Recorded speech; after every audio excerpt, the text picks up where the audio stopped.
lots of blood and gore.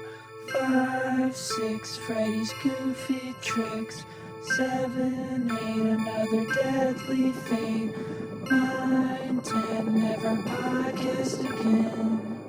All right. Hello, everybody. Hello. And welcome to the Macabre Podcast universe. It's the podcast that exists. Why, Jordan? To prove people wrong when they say sequels are never better than the originals. And oh boy, are we going to be discussing that topic, because we are talking about, I'll just say it, one of the most interesting movies I've ever seen. Yes.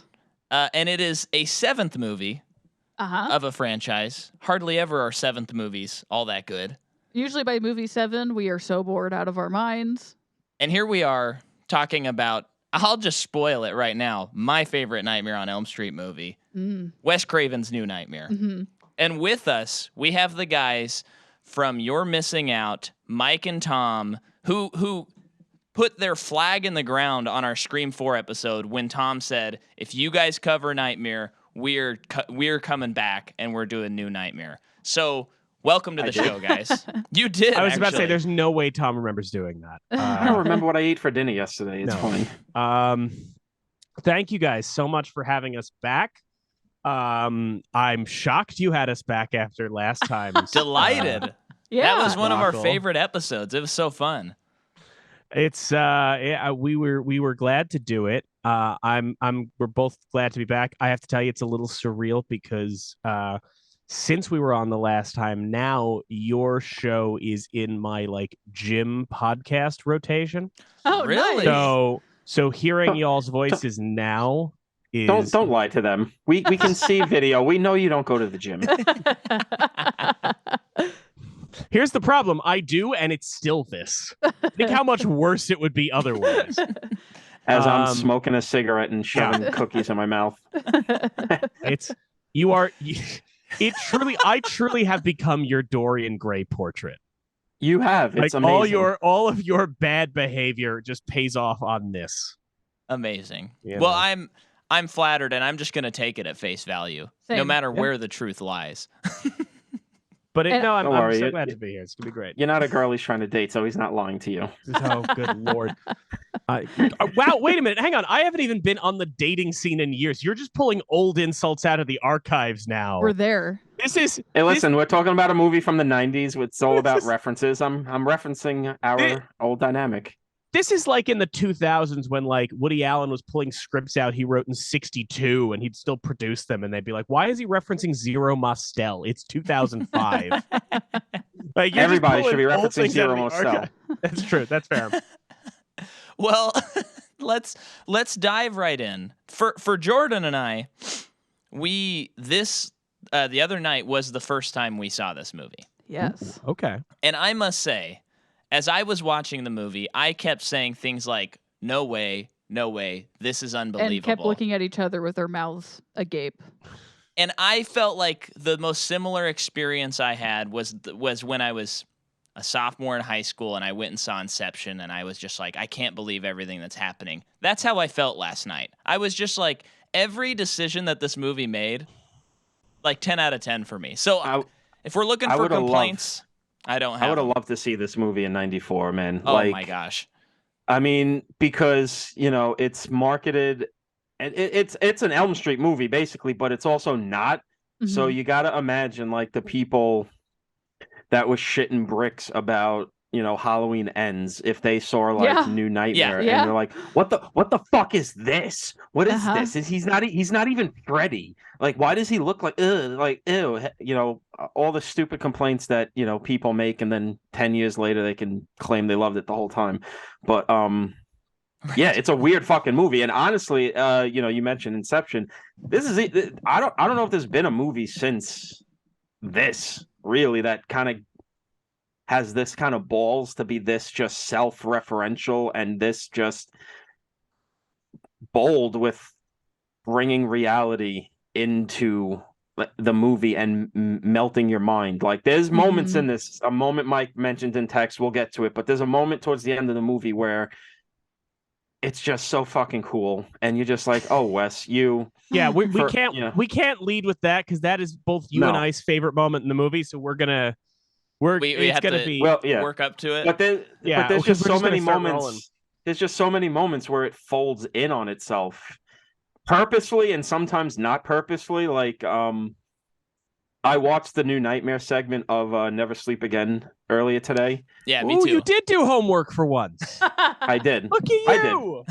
I did. But like all the stuff with the earthquakes, you know, Right. Wes wrote the script, and then like 2 days into filming, giant 94 or 93 LA earthquakes hit, and he even said like the crew came up was looking at me like, what did you do? Yeah. What deal with Whoa. the devil did you make? And there's like second unit footage of them just capturing destroyed LA areas that was just not planned, because he's like, well, fuck, like I wrote earthquakes into the script. Let's get it. So, you know, just weird little shit like that Whoa. where Wes was just again, you know, it seemed like every decade he would just like put his finger on the pulse and just, even if it wasn't with this movie, this was like his warm up for Scream. Yeah. He was like, oh, I'm about to fucking change horror again, guys. Buckle up. Yeah. Yeah. Well, and you have like Heather Langenkamp was on this show called what was it called? I watched that the Never Sleep Again as well. Was it 8 is just enough? the 10 I never of watched us? it. Just the 10 of us. Just the Thank 10 you. of us. Just the 10 of us. Yeah. And it was, you know, it's just like a slice of life, like typical comedy. Mhm. And then the show ends and she starts getting calls from a stalker. And so For real? So Yeah. so Wes like Whoa. incorporates that in the script. So when these earthquakes happen and you're working on the set, you have to think to yourself like, I don't know, we are talking about how Freddy's an evil entity. Is there something going on? I think I'd be a little Whoa. scared if I was on set. Yeah. I mean, it's just one of those things where if you never saw Wes before or heard him talk, you'd have to think he was some like long-haired hippie who lives in a tree, Yeah. who's got like some sort of like deal with the devil going on. He's this weird little imp, you know. Basically, I'm describing Alan Moore, but Yeah. Yeah. but then you see the guy, and he would not be out of place teaching like economics Totally. at like Yeah. Hofstra or something. He's just like the nicest, most.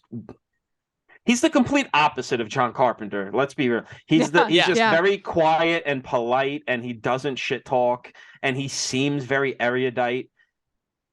And you just can't imagine this guy coming up with some of the shit that he comes up with, even though this is like not even close to the most brutal or Mhm. whatever he's ever made. But just, I don't know, like that dude he was just, you know, rest in peace, dude. There was nobody like him, honestly. Mhm. Well, Yeah. it's interesting, Tom. You mentioned Carpenter. I did want to kind of talk about, because you guys are talking about what it would have been like to see this in '94. A thing that makes New Nightmare, I think, super fascinating is to think about the fact that it does come out in '94, and it does kind of emerge into this time where it feels like we're getting very self-reflective on movies, the artifice of movies, the art of storytelling. I mean, look at '94 alone. You've got Ed Wood comes out that year. You've got In the Mouth of Madness, John Carpenter's film, Mhm. comes out that year. You've got Natural Born Killers. You've got Pulp Fiction comes out. Chungking Express.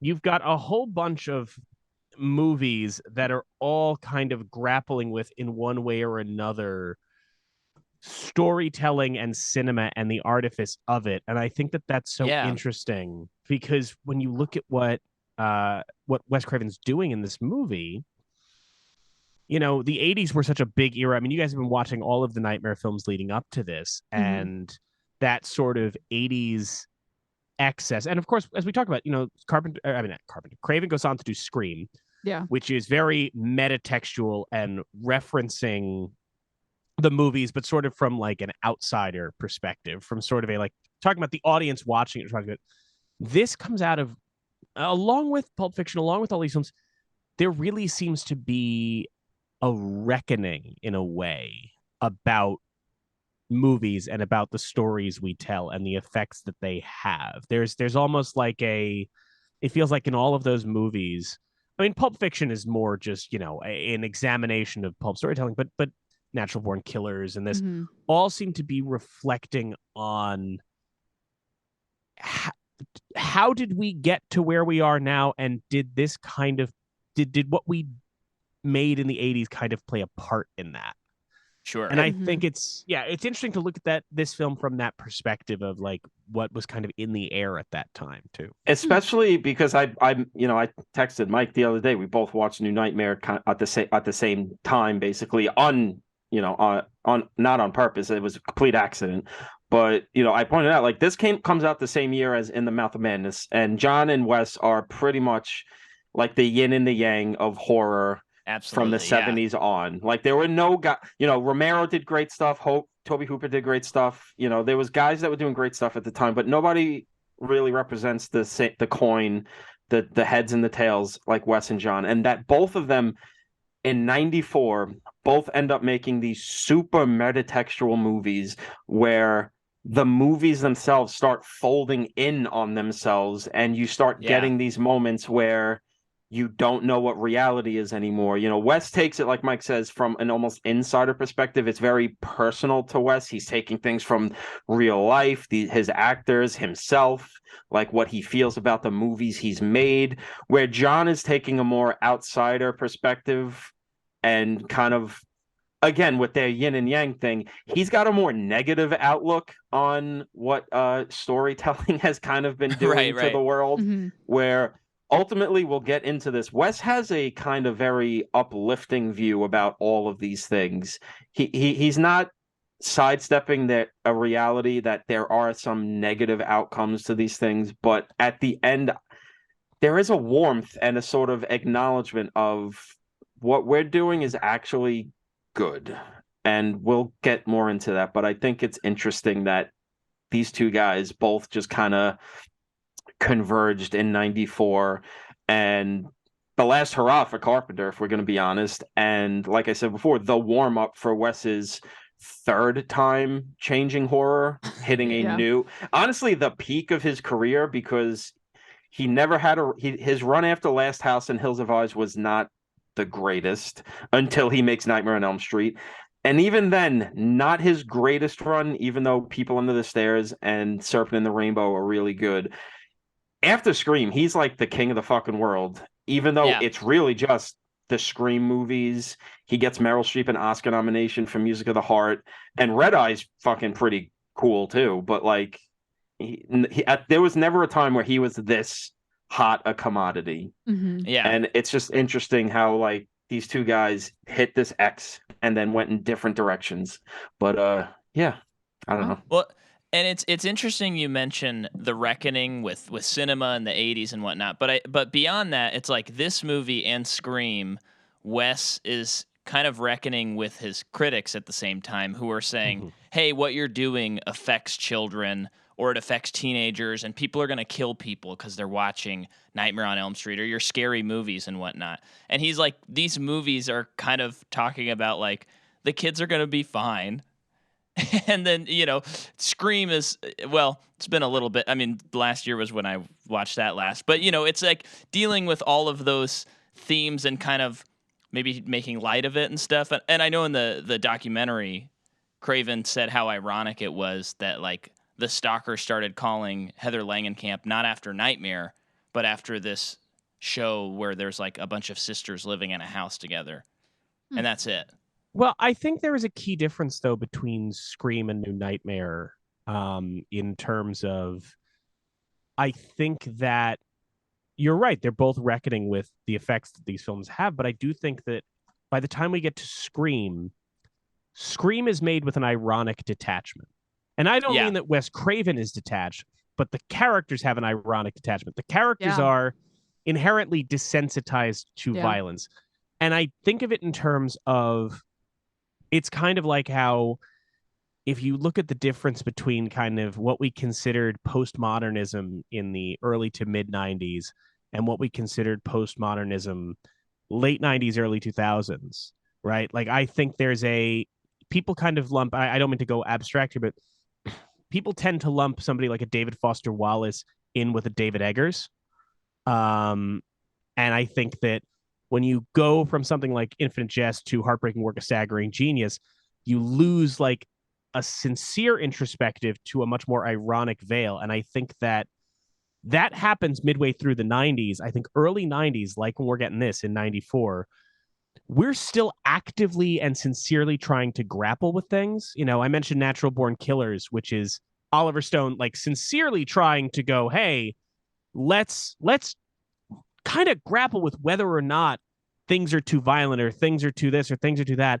And by the mid 90s, and we really enter that kind of end of history headspace, by the mid to late 90s, nobody's doing that sincerely anymore. There's just this veil of either irony or just fatigue, where by the time you get to bring Stone into it, by the time you get to Any Given Sunday, Oliver Stone's whole vibe just seems to be, look, we're fucked. Everything's bad. We're all bad. Everything's bad. And with the difference between Scream and New Nightmare, I think, is that Scream is, I mean, it's not, I think the characters are ironic. I think Scream's sincere, but Scream is at least settled into its kind of point of view on the effects of horror and this and that. Whereas New Nightmare feels like, while it is more hopeful by the end, it does feel like Wes actively grappling with the effects of horror and still being in a headspace of like, the guy who makes New Nightmare, if he found out 2 or 3 years later, like, yes, these movies are actually causing societal harm, would fully go, I'm sorry. Whoops. I really feel bad about that. By the time we get to Scream, there's a certainty to it that I think is interesting.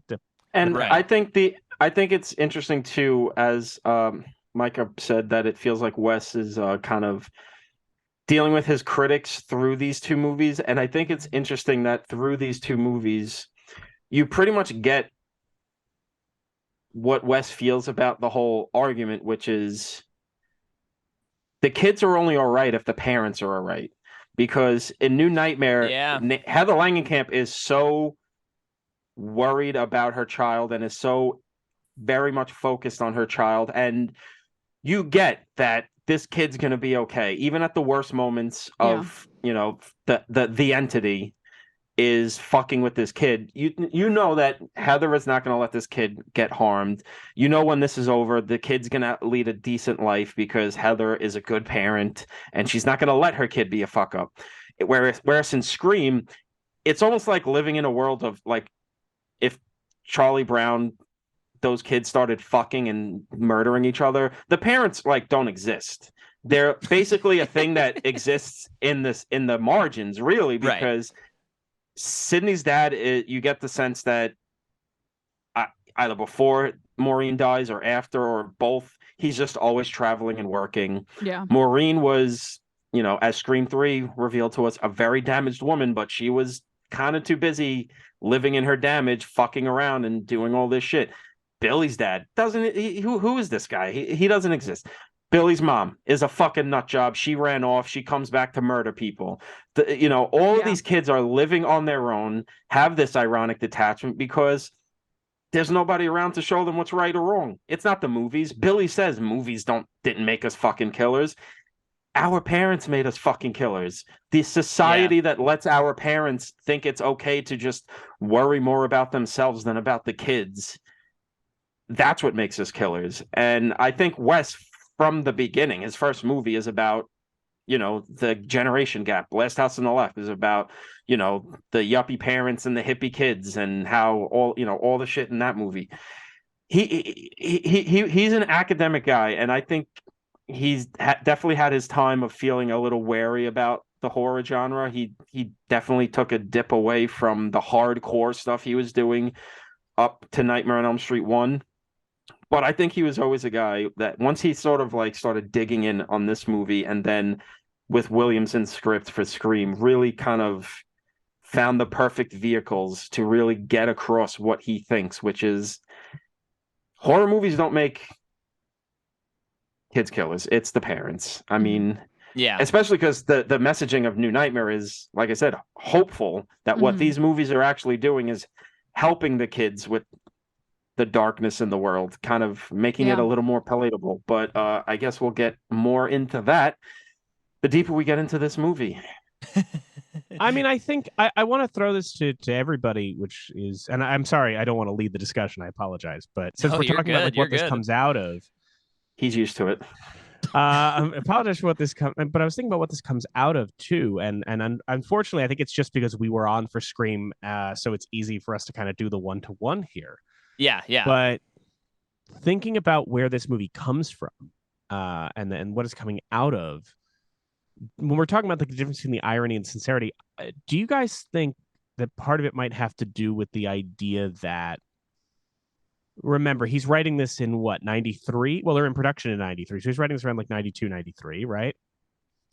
I think it's, when we look back on the 90s, I think for a lot of us, it's very easy to paint that all with one brush, which is, I don't know, grunge, general public malaise, like, we like, Sure. I don't know, mall culture, Saved by the Bell. But it is interesting to think about the fact that, like, what was on the popular consciousness from like 89 to 93 is everything from the Gulf War to the Rodney King video to the Waco shootout. There was a lot, I think, in the atmosphere at that time that sort of felt like it felt like after the yay, everything's great in the 80s, like from Iran-Contra onward, there's suddenly this reckoning of like, did we sweep everything under the rug and is it now coming back to haunt us? Yeah. And I think that by the mid-90s, because that's now, like, and it's interesting, 94, I think maybe has that shift because by the time Forrest Gump wins the Oscar, America is now just like, hey, Clinton's president, baby boomers, history's great. And like that malaise kicks in. But I was wondering, like, when we're talking about this, do you think that beyond just Wes reckoning with the horror movies he made, is there something to this movie and its emphasis on like ancient evil and evil always changing its forms that maybe with this, there's something to the idea that Freddy, that he's maybe saying, well, the reason we made all these horror movies in the 80s was kind of an outlet for all of the bad shit that was happening in the 80s that we couldn't talk about. You know what I mean? Yeah, absolutely. I mean, I think that's 100% accurate because you even look at what he did with the first Elm Street. It's 84, the first Elm Street, so 10 years in between the two.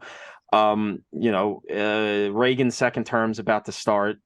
We're kind of, I mean, that whole movie's the whole juice of that movie is literally what you're talking about, which is Reagan comes in and sort of just starts sweeping all the darkness under the rug and like, oh yeah, everything's great, like the parents in Elm Street. And then you start realizing, oh, all the bad shit we did is going to start coming and fucking killing us in ways we cannot stop. And our parents are helpless to actually help us. And we have to do it on our own. And we're going to watch as a lot of our friends die. Same thing with this. I think, Clinton's been president for 2 years at this point. We're starting to maybe reckon with the things Reagan did, reckon with the things that Bush 1 did. And yeah, the ancient evil, the way evil changes shape. I think Wes was definitely a guy who, he started his career making a movie about the violence in Vietnam and turning that into a horror movie. He definitely was not a fan of the Reagan thing. I definitely think he's got this thing in his mind of evil changes shape. I've seen it in my lifetime. And the more we keep ignoring things, the more it's going to come and bite us in the ass. That seems like kind of the biggest thing in his career, really, is if we don't reckon with things, it's just going to overflow and bite us in the ass. And just even in terms of like where movies were when each of those movies came out, like you look at the first Elm Street, it comes out and it revitalizes the slasher genre. Mm-hmm. You think of the slasher genre was just riding high for 8 years. It kind of wasn't. It was kind of dipping a little bit before Elm Street came out because it was really just like, okay, how many guys in masks and how many point of view shots with bad mysteries can we really come up with? Okay, blah, blah, blah. And then he comes in with this fucking, like, you literally can't copy what Wes did because everyone will immediately just go, okay, it's a Nightmare on Elm Street ripoff. Yeah. Same thing with this one. Horror's dead. Horror is dead at this point. It's been, 4 years since the last Elm Street. The last fucking, the last Halloween movie was 89. The last Jason movie was 91, 92. And they've all been getting eviscerated. There's no horror. Horror's dead. And he's kind of reckoning with that fact because the text of the movie is, we make horror movies, like Mike says, as this outlet to unleash to kind of let all of the bad things out that we're not dealing with. And if we're not making them, things might not go as well as we want them to go. It could almost kind of be a tasteless joke, but not really. What happened between New Nightmare and Freddy vs. Jason? We got complacent. Mike said, oh, it's the end of history, whatever. Everything's great. Nothing bad's ever going to happen again. Then what happens? 9/11 happens. The world falls apart because we just started ignoring all of the bad things. And, horror hit a big resurgence in the 2000s, even if it wasn't always the movies we loved, like the torture porn things or the Japanese remakes or the American remakes, but we were making them. Mm-hmm. And then there was a bit of a dip again. And I don't know, it seems like we're in a big peak of horror right now because a lot of artists are just like, please, let's fix things with our art, please, for the love of God. Everything is literally falling apart. Can we try to get the genie back in the fucking bottle, please? What are you talking about, Tom? I think everything's fine, and I'm not refreshing 538 every 2 minutes tonight. Everything's fine. I'm doing great. But I was curious on that because I Tom obviously had it, but Micah, Jordan, like, with that whole thing about the effect of history, and especially you guys have been watching all of these straight through. Do you? I mean, obviously, the other ones besides 1 and 3 don't have Wes's influence and maybe don't have the political undercurrents as strongly. But do you guys kind of feel that in those films leading up to it and this? Well, it is interesting to say about like horror reckoning with what's maybe going on in our lives. And it is interesting in this movie, it is literally Wes and Heather Langenkamp like reckoning with it. It's just really personal if you look at it that way. It's beyond like, let's just write another horror movie with like the same characters or new characters, but it is reckoning with stuff. It's like, no, we're actually going to do it ourselves. And the only way to destroy Freddy is to make another movie, literally. Yeah. Like the metaphor becomes a literal metaphor. So it's not a metaphor anymore, but yeah. And for me, the thing, I wasn't necessarily thinking about the decades in time. I was thinking more in like a film timeline, and about halfway through the movie, it just hit me that, and I'd love to hear if you have any thoughts on why this is the case. But it seems like, as far as franchise filmmaking goes, horror is like decades ahead of any other genre. Because you have literally you have the Universal monsters doing series and connected universes 60 years before anyone else is going to do it.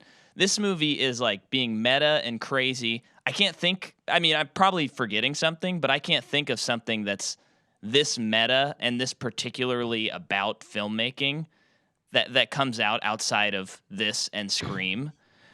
And, oh man, there's a couple others I was just thinking about, but it feels like because they're able to make horror movies so quickly and the fans are so fervent and want to see everything, even if it's terrible, they just have to evolve or die. Whereas like mainstream blockbusters, it takes them so long to make them, especially now, the big ones, that they can't have their finger on the pulse. And so it's when it, I think about like Barbarian, which, subverts expectations, crazy, great movie. And it's like, in 10 years, maybe, we're going to get the action movie that learns from this movie finally. But it's not going to be right away because they're always behind. At least that's what I was thinking and noticing. Well, it's interesting you say that because I would like to point out, and this is my favorite aspect of New Nightmare in a way. Yeah. You're talking about movies that are that meta about filmmaking that didn't come along for this. They do exist, but you would never think of them in the conversation about A Nightmare on Elm Street because what this movie owes a lot to is Fellini's 8.5, is Woody Allen's Stardust Memories, is Bob Fosse's All That Jazz. New Nightmare in its own way is part of a rich tradition of kind of those Bildungsroman films, those films about filmmaking that we still get constantly. I think Iñárritu has one out coming this year that's like his kind of 8.5. Every director wants to make their 8.5. And also, in a way, this is indebted to Luigi Pirandello with 6 characters in search of an author. The thing about Wes Craven that's so interesting is he is such a high-minded individual. He is such a scholarly individual. I mean, when you think about it, like Last House on the Left, this movie that was like this controversial, like people acted like it was a fucking snuff film when it came out. Last House on the Left comes because Wes Craven saw Ingmar Bergman's The Virgin Spring, right? So he's pulling from other sources in this. And I do think, you're talking about horror being ahead. In some senses, I agree with you, especially because they are cheap and they can be churned out quickly.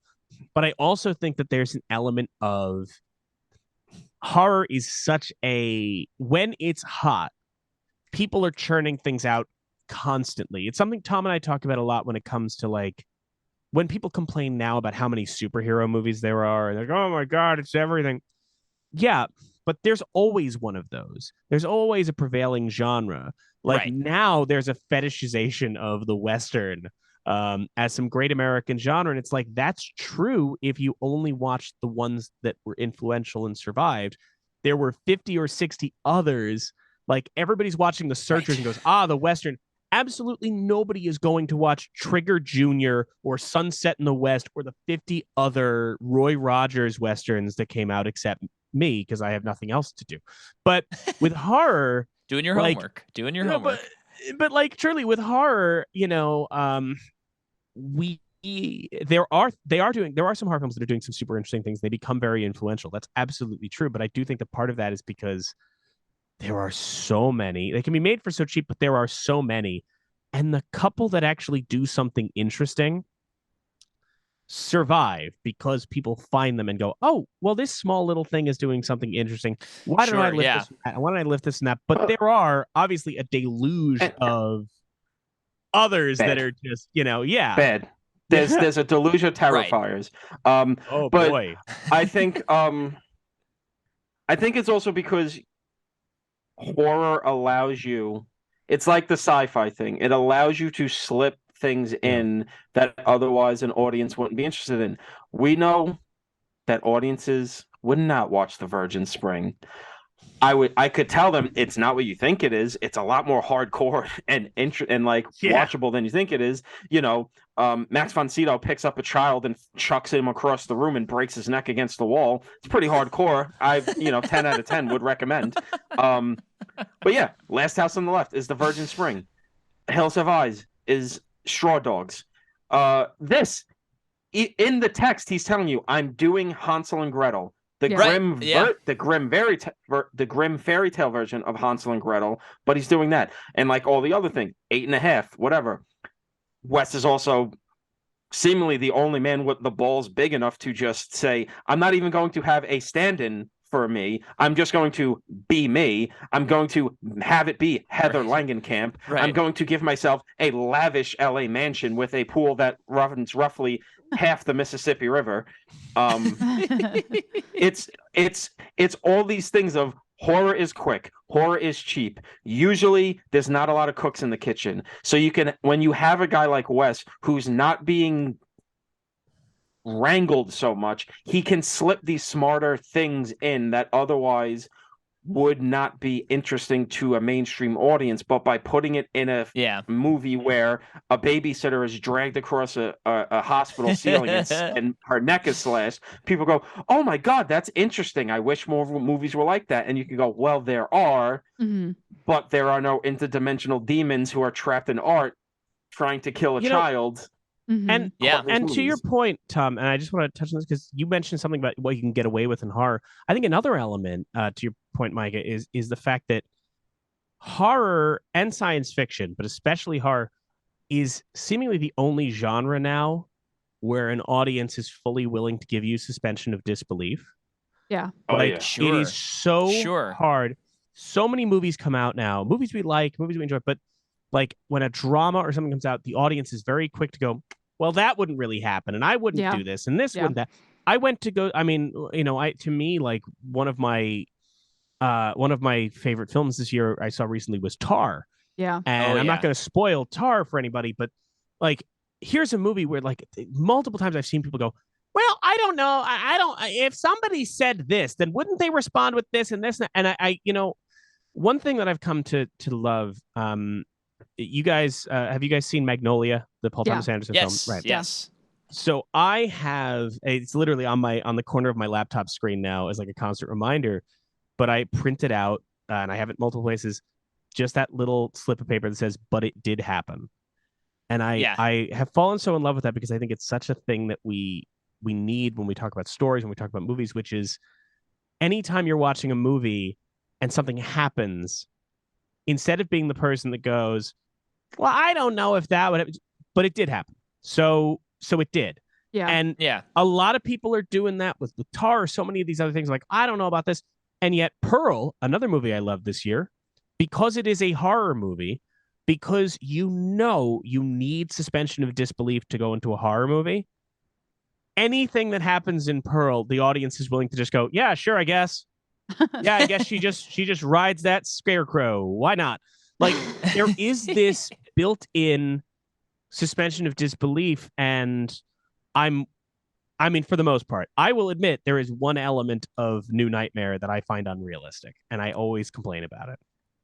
And should I sell it out? Should I sell it out now, or do you want me to do it? Let's go. Okay. Here's what it is. Everybody knows who Heather Langenkamp is. My complaint with this movie is that if this wanted to be right, when they get to the hospital or whenever it is, I forget exactly what it is, but I just remember every time I watch it, I text Tom about this when somebody goes, "You're Heather Langenkamp." I'm like, no. If you want me to believe this movie, what they should do is go, as anybody who has been to Los Angeles or New York and met a celebrity knows, what they should do is go, "You're that, oh my God, you're that actress. You're in,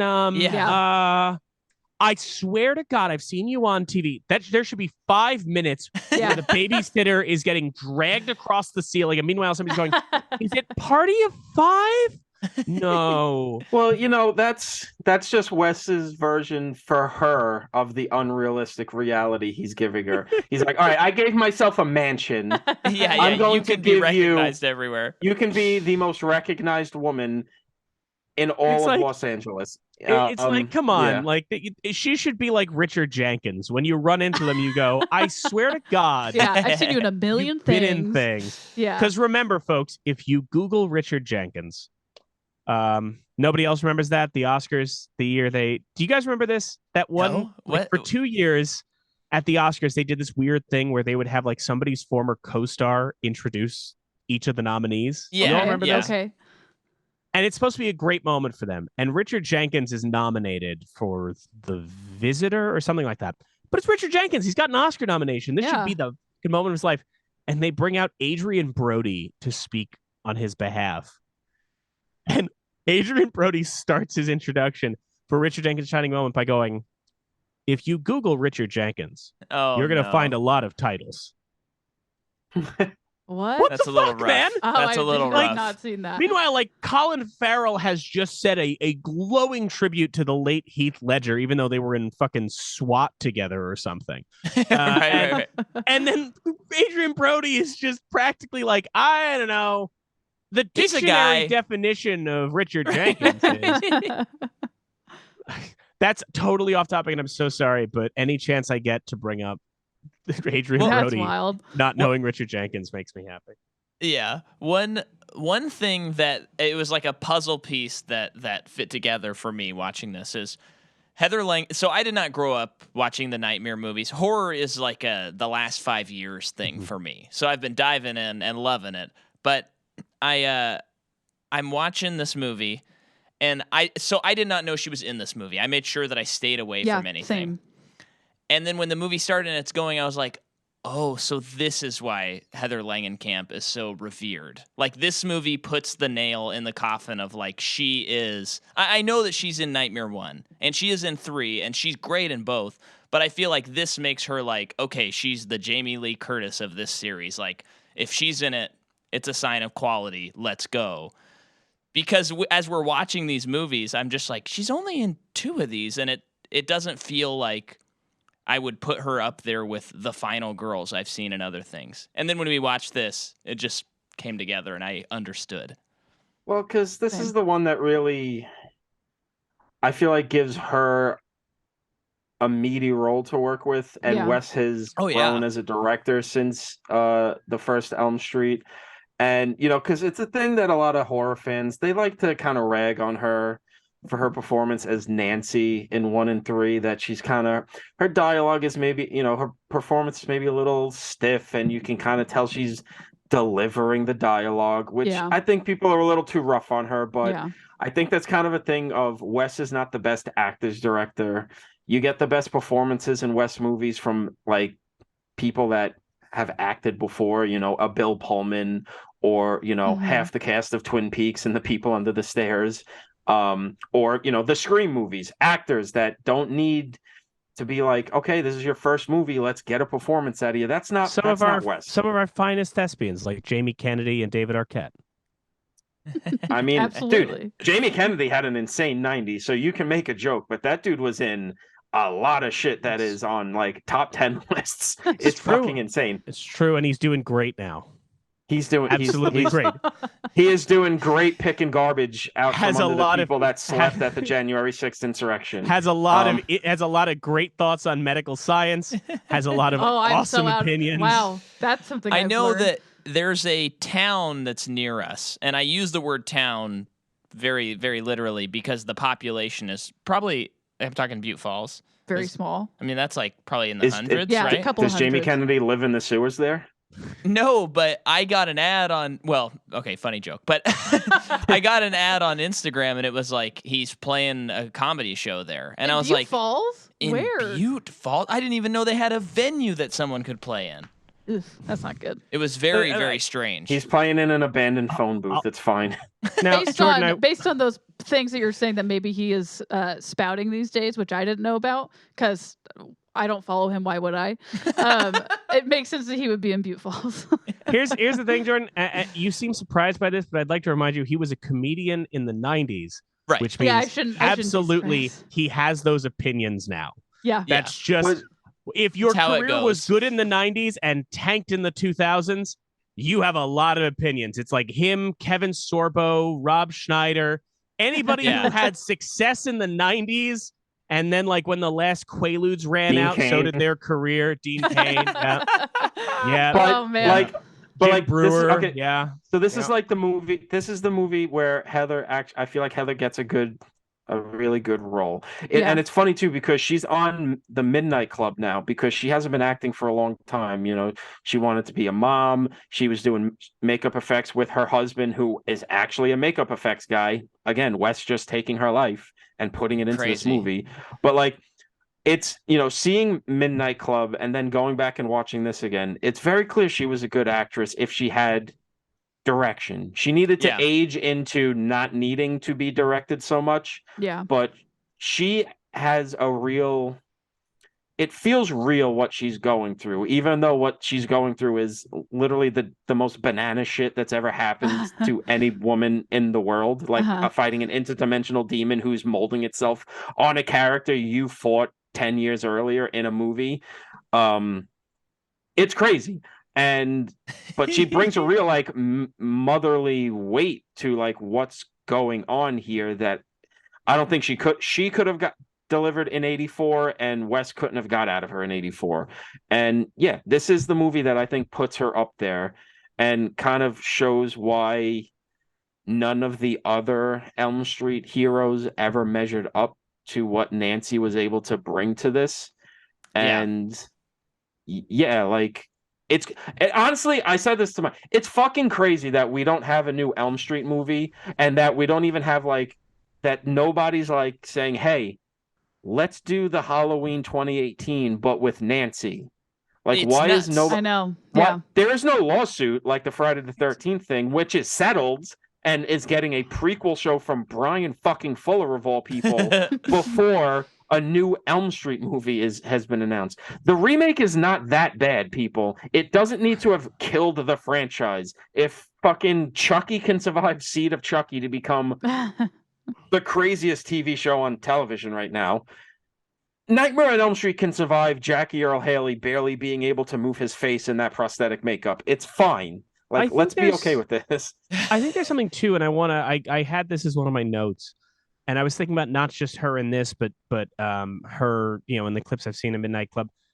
One of the things that is fascinating about Heather Langenkamp, but I do think, like, when you're making a film, you don't just factor in like the performance of the actors. Obviously, the visuals are an element as well, right? An actor's body is their tool as well, and that becomes a tool of a director. I think part of what makes Heather Langenkamp so compelling in this film, and seeing her now, like today, emphasizes it even more, which is, how sometimes we talk about actors and we say like, oh, they haven't aged a day, right? Mm-hmm. Sure, yeah. There is something fascinating about Heather Langenkamp in both her face and her mannerisms, where her mannerisms don't change. Her vibe hasn't changed. And when you look at her, no matter how much time has passed, to me anyway, she always looks like somebody took Heather Langenkamp in Nightmare on Elm Street and is like, now you're playing a character that's 10 years older. And we put like theater old age effects on her. Sure. And I mean that in a way that I find so compelling when I watch this movie, because when she has to become Nancy again, it does feel so seamless in a way that, like, when you watch the 2018 Halloween, like, Jamie Lee Curtis has to obviously play what Laurie Strode would be in her 60s, right? Yeah, yeah. That there has to be that transformation there. Whereas Heather Langenkamp, I think her look, feeds into that very well. It's so easy to see the Nancy from Nightmare on Elm Street in there, so that when she has to make that shift. And I just think it's the way that she carries herself and the look that she has is so, it becomes so compelling when you take her out of Elm Street and put her into this film's fictional reality. I also think, like Tom noted, her husband being a special effects person does make this all feel a little more fucked up at points. Yeah. Where, like, we're gonna kill your husband. Because, yeah, that's what I'm saying. Like, I get that you put fictional families in this, but like Michael Jordan has actors playing his family in Space Jam, but you don't have a scene where it's like, all right, Michael Jordan, your wife has been murdered by the Monstars. Like, you just leave them alone. You leave them out of it. All right. And Okay. like, well, you just made Space Jam better. Number one, let's put it adds a real dramatic weight to the first Space Jam that is sorely missing. If the Monstars murdered his family, Michael Jordan's family, because of a gambling debt. Oh no! Oh no! Is that the line that gets deleted from this episode? We'll see. We'll find out. We will see. It might have cut a little too close from home. It is my goal to get at least one per episode, which is great because you don't remember what you say, so we could just tell you, and you'd be like, "Sure, I guess I said that." I did that in the last one, right? What did I do? You absolutely did. I'm not repeating it because I'm just going to cut from this one. All right, tell me later. I'll tell you later. But you anyway. I don't know, what were we talking about? Space Jam, improving it. Oh, why would you, Jordan? You had a chance to get this. You guys on. Jordan, you had a chance to get this not only back on. Oh my god! Imagine how much better the new topic. I want to follow this trail. Imagine how much better Space Jam 2 would be if LeBron's wife was gunned down by the Wacky Racer mobsters. The Wacky Racers? That's a different franchise. Aren't they all in WB. Space Jam 2, though? There is an infinity amount. I don't think Warner Brothers owns the Wacky Racers. Hanna-Barbera also on Cartoon Network? Yeah, I guess, yeah. Fuck you. I knew more about cartoons than you fucking nerd. I'll have to revisit Space Jam 2 when I open up my 4K Steelbook. They put the fucking nurses. They put the nuns from the Devils. The Devils. Yes. And So the Droogs from Clockwork Orange. How far off would it have been for the wacky racer, the mobsters from the wacky races, to just pull up to LeBron's house and just start unloading Tommy guns into her slow motion style? I don't need any changes to Space Jam 2 because that is the most oddly prophetic movie of all time, because you watch it now and you're like, who's the villain of this movie? Well, Warner Brothers has decided to rely entirely on an algorithm that decides to start deleting classic Warner Brothers content out of a vendetta. Yeah. And you're like, well, they called their shot early. It would be like if you watched, like, I don't know, the Muppets Go to Walt Disney World, and at one point Kermit just goes, I guess we're going to jack up the prices until it's impossible for anyone to attend. We're going to kill the park hopper tickets, folks. You'd be like, wow, they called it way early. Who could have seen that coming? But I was really expecting to go somewhere else when you said Kermit starts jerking. I'm sorry. And we have our line. No, but while yes, Space Jam 2 has proved to be quite prophetic, that does not make that movie any more watchable. That is a scourge on humanity to have sat through that movie. Even with it being a Patreon episode, knowing that we're getting paid to watch it, it wasn't worth it. Mm-hmm. Tough movie. I have the 4K steelbook. Anyway. And he doesn't own a 4K player. I don't. I bought it because I thought it'd be funny. I thought it'd be funny to own. It is funny to own. I also have the 2 exclusive Xbox Series S Space Jam A New Legacy controllers. I went all out on ironically buying merch. You know what? When you do that much ironically, though, it's not really irony in it at a certain point. No, it just becomes love. He's fully been consumed by his ironic need to be a merch boy, and he's now just a merch boy. I love algae rhythm. I like to look at my collection and go, someday when somebody finds me dangling somewhere, all of this functions as a note. That's how I like to look at the stuff that I own. Oh my God. Is that somebody will just go. Now we have our second line. Listen, there's no reason to cut. Anybody that has listened to any episode of our show has heard me say pretty much the same thing. I'm on a spiral for the bulk of our seasons a lot. Somebody go back and listen to our episode on The Crowd and be amazed that I was able to record another one. It's a lot. I come in real hot sometimes. But hey, listen, if we're going to talk about darkness overtaking people, why not on New Nightmare? When darkness overtakes the kid from Kindergarten Cop, is it? Who is that kid? Kindergarten Cop and Pet Sematary. Yep. Yeah. He is great in this. Yeah. He's a weird little boy. He's so great. He's so terrified. You don't think so? I loved him. I find him irksome. Crazy. Hot take. I find the parts that he's in this movie to be a little difficult. So I loved New Nightmare when I first saw it. Like, but the first time I saw it, I was like, hell yes. I'm all in on this thing. Great. Every time since, I have had points where I'm like, I love the ideas in this. There are certain little patches I hit where I'm like, the hospital stuff's taking a while. Okay, this kid's a bit of a drag. Okay, this and that. Like, and I'm not normally one of these people to go like, I hate child actors or anything like that.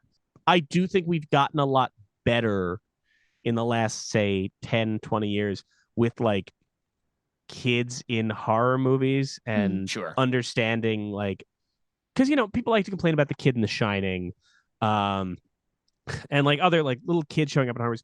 I do just kind of find like there is something about him and that those kind of like kid in horror movie performances that I think we've gotten better about, or at least we've gotten better reacting to. Like, I guess my thing is, I recently rewatched The Babadook, and the kid in The Babadook is annoying as shit, but intentionally so. And the mom is reacting to the kid like, and everybody is reacting to the kid like, this kid's weird. Whereas I feel like in this film, one of the problems, the Babadook should have ate him.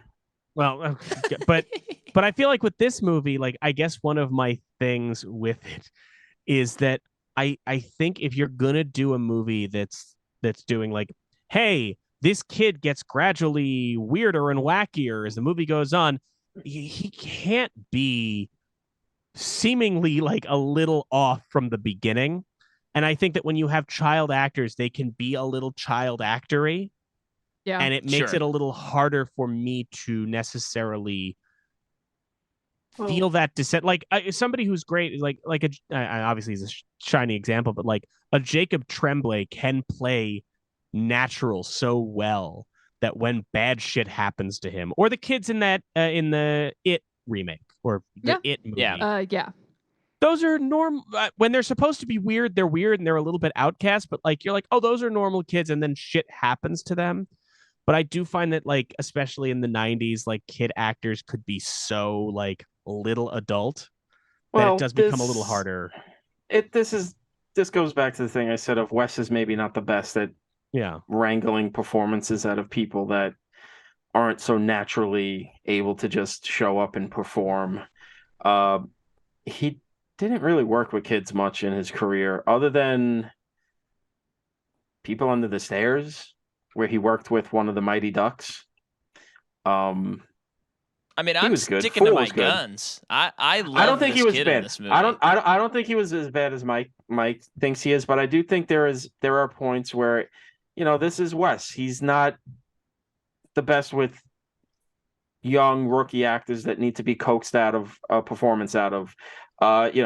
His dialogue doesn't really help things at points. Yeah. I mean, there's really no contest that the best script he's ever worked with was Scream, because Kevin Williamson actually knew how to write dialogue. I mean, I made the joke to Mike when I was watching it that it makes me laugh in the hospital scene where the babysitter punches the one nurse and then the other one goes, "What? You can't do that!" And it's just like, it's like, okay, Wes, come on, like you can do a little better than this. It's which also has one of my favorite like one scene running gags of just that one nurse who keeps getting walloped by somebody. The babysitter punches her in the face and then Nancy just elbows her in the tit. Like, it's like, what did this woman ever do to anybody? I know. She was just doing a goddamn job. Yeah.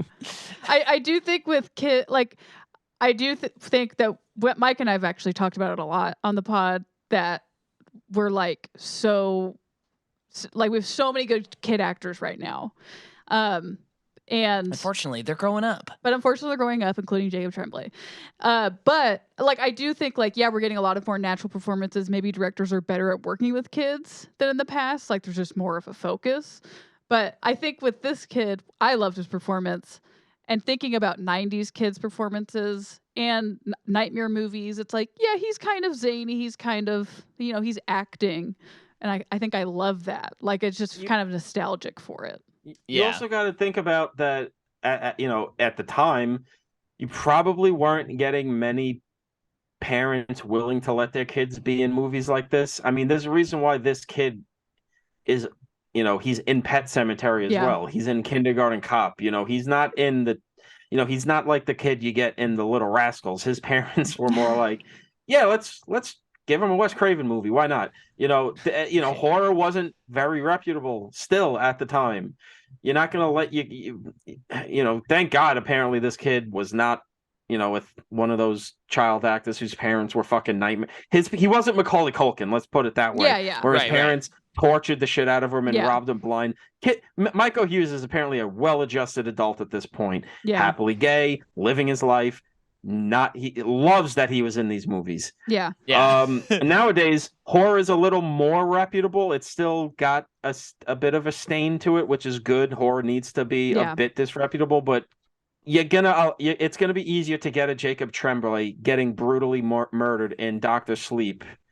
It's gonna be easier to get that little girl in Hereditary getting her head knocked off by a telephone pole in Hereditary.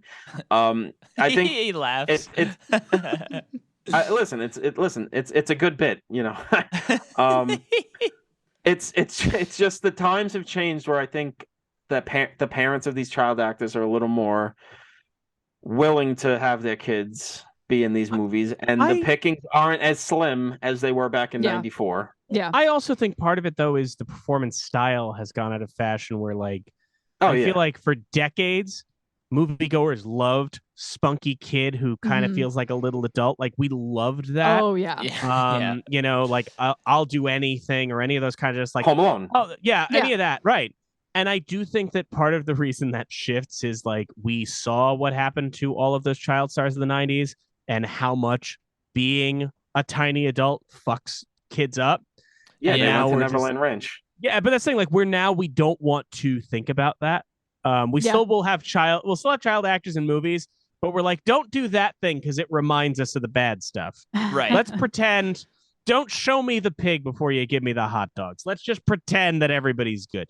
And I think that does give us a more natural performance. And I also think we've done better about how we treat children in entertainment. But I did just I guess that's one of the things that does kind of get me with this film is I suppose in a way, if I have a problem with New Nightmare, which I largely enjoy, I do think it is one of those things where when I watch it, I do feel like obviously it's doing things that weren't really being done in mainstream horror in a lot of ways. And I love that. I do think on repeat viewings, one of my things with New Nightmare is I do feel like, oh, I do kind of wish that there was a little more ground that had already been broken so that some of the kinks could be worked out here in terms of what we're driving at. I think that, and obviously, like we said, it's a blueprint for Scream in a way and how he tackles, you know, meta horror in that. And I think that works great. But I do just sometimes feel like when I'm watching it, whether it's like, oh, I think some moments drag a little bit, or I think that some things can maybe be a little more heavy-handed than they need to be. Like, it absolutely had to be that way for the time. I totally get why it turns out that way in 1994 and in that world that we got.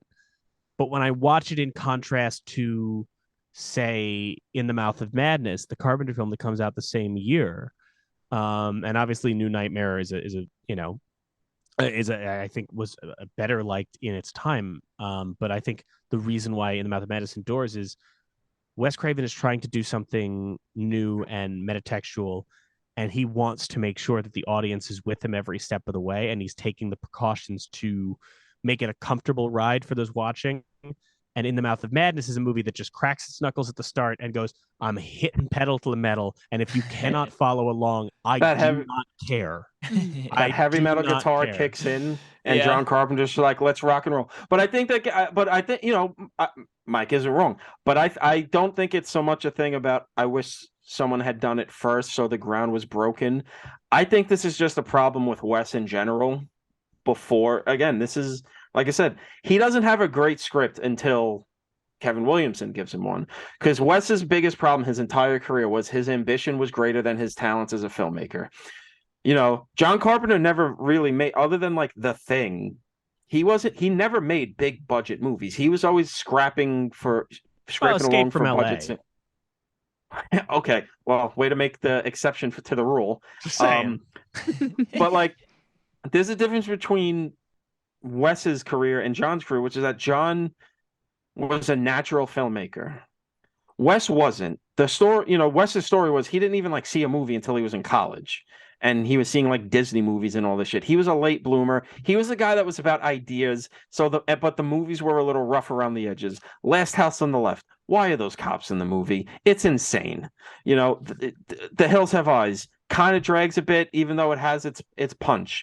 The first Nightmare on Elm Street, kind of a rough around the edges movie. Has some great special effects, but kind of drags a little bit too. It's a little bit like, okay. Not to mention the technical aspects. He doesn't really get great with the technical stuff, making films like the cinematography and all that stuff until Scream. Once he had all the support in the world, this was just kind of Wes's thing. His ambition was greater than his talent.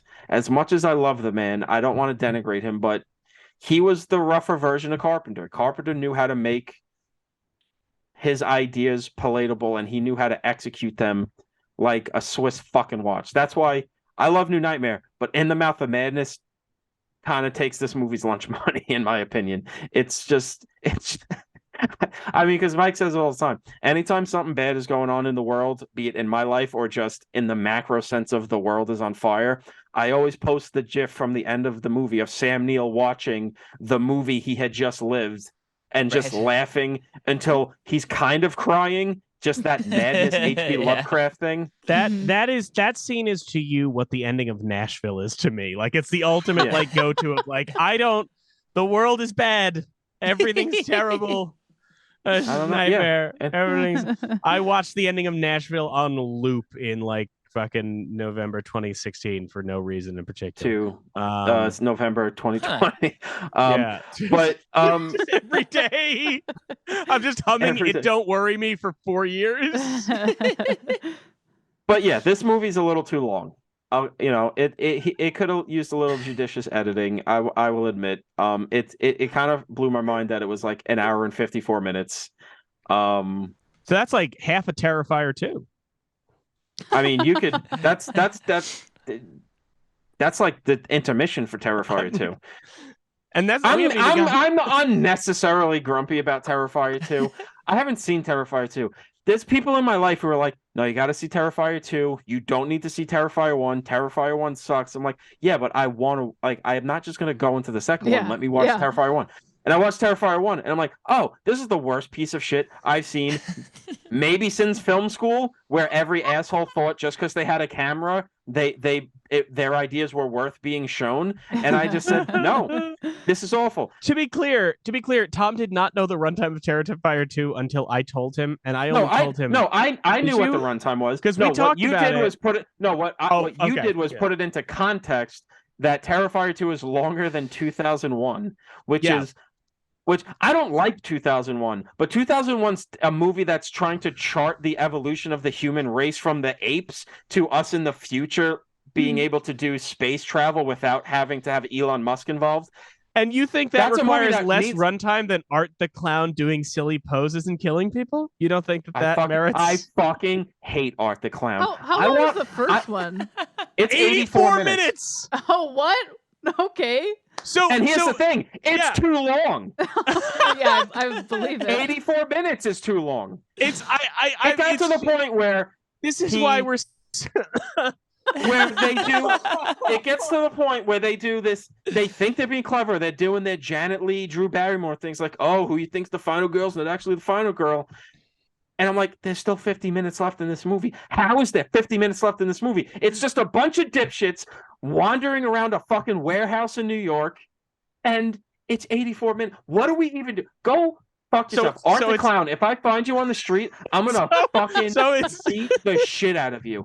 I'm going to make you beg. Okay, Tom. Also, how's this? No, also, wait. No, how's this? No, how's this for how stupid this fucking movie is? He's Art the Clown, but he doesn't speak. Clowns can speak, you fucking moron. That's mimes. Mimes don't speak. Okay, now I have a question, because you watched the movie and I want you to get your worth out of it. So I have a question.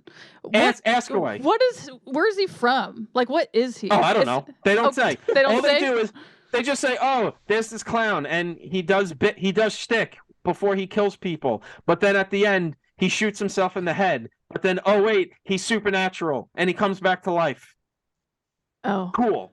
Fucking cool. And how about I slap you the next time you try to write a script? We get 2 hours. So this is the only thing was like, I did think about, because I heard the reviews for Terrifier 2, and I was like, I kind of miss, like, I'm sick of elevated horror. I'm tired of it.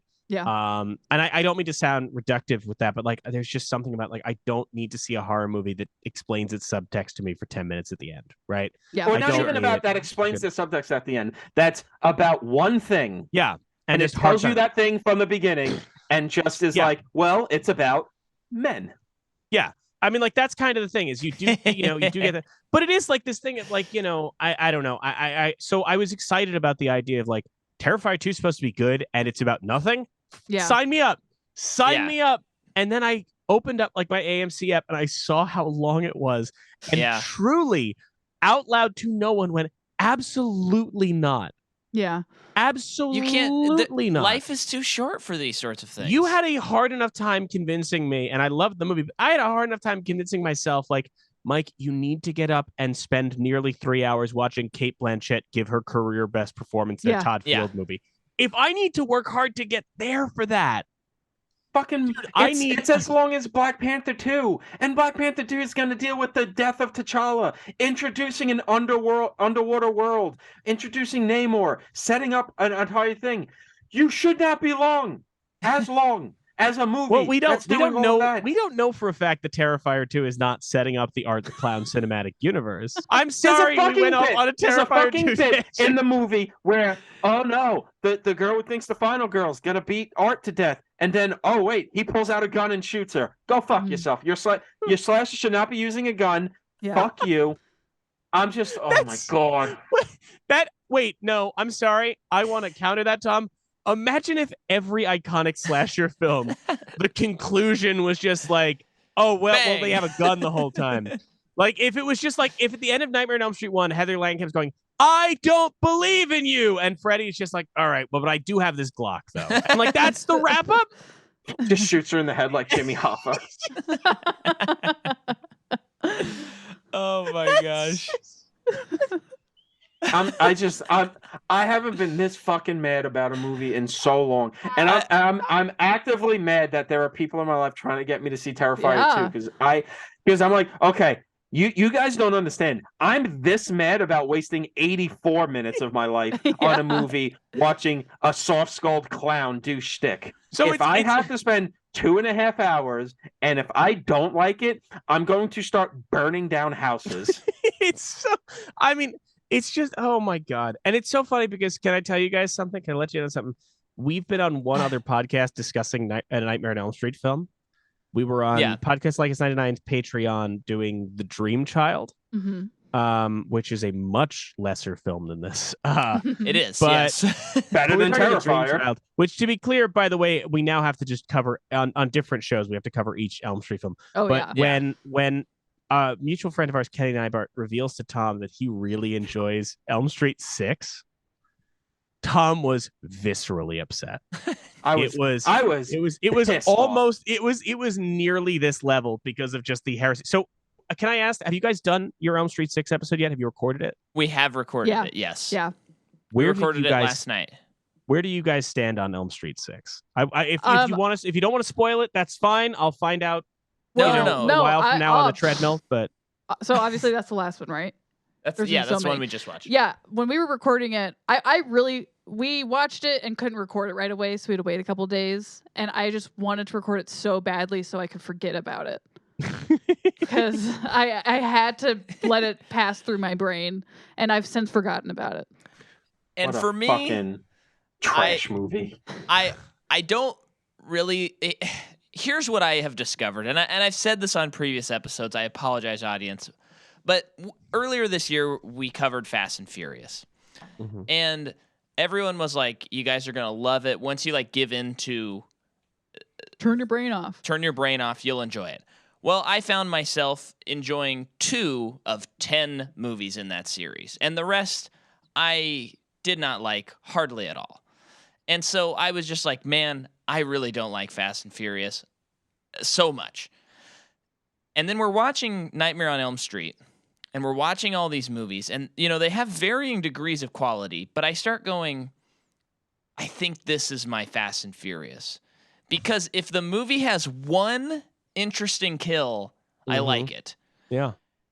Now, Tom, 6 is not good. But I do like, right? It's not good. I do like the hearing aid kill. So for me, fine. I was okay with watching it, if that makes sense. Listen, it's got Robert Englund in it. Yeah, it's already like a Palme d'Or winner compared to fucking Terrifier. Terrifier is a movie that makes me embarrassed to be a horror fan. And it's not even like, Mike watches horror. You guys watch horror. Like, we're into horror. No, I've got horror movie tattoos. I look like one of the guys that's like outside of a heavy metal bar who asks you who was the original killer in Friday the 13th. And if you don't answer it correctly, you're not allowed into the bar. I fucking viscerally cannot stand that fucking movie. I'm sorry. Let's go back to New Nightmare. I've got it out of my system. Well, and this is why, folks, I would encourage you to follow Tom on Letterboxd, because it is a heck of a fun time, and I love seeing everything that you post on there, because when I saw your Terrifier I think it was last week, I was just like, this. I haven't seen the movies. I don't really know about them except for, what we've just discussed. And I was surprised that was what you came to, and hearing your full take. Wow. I'm glad we're recording. To try to bring it back into Elm Street, it's a movie. Terrifier is a movie about nothing. Literally has nothing to say. And Mike's like, "Oh, I want to see a movie where there's nothing on its mind and it's just mindless violence." I don't necessarily agree with that. There's a lot of movies that I think are dumb, violent movies that are at least attempting to be about something. Yeah.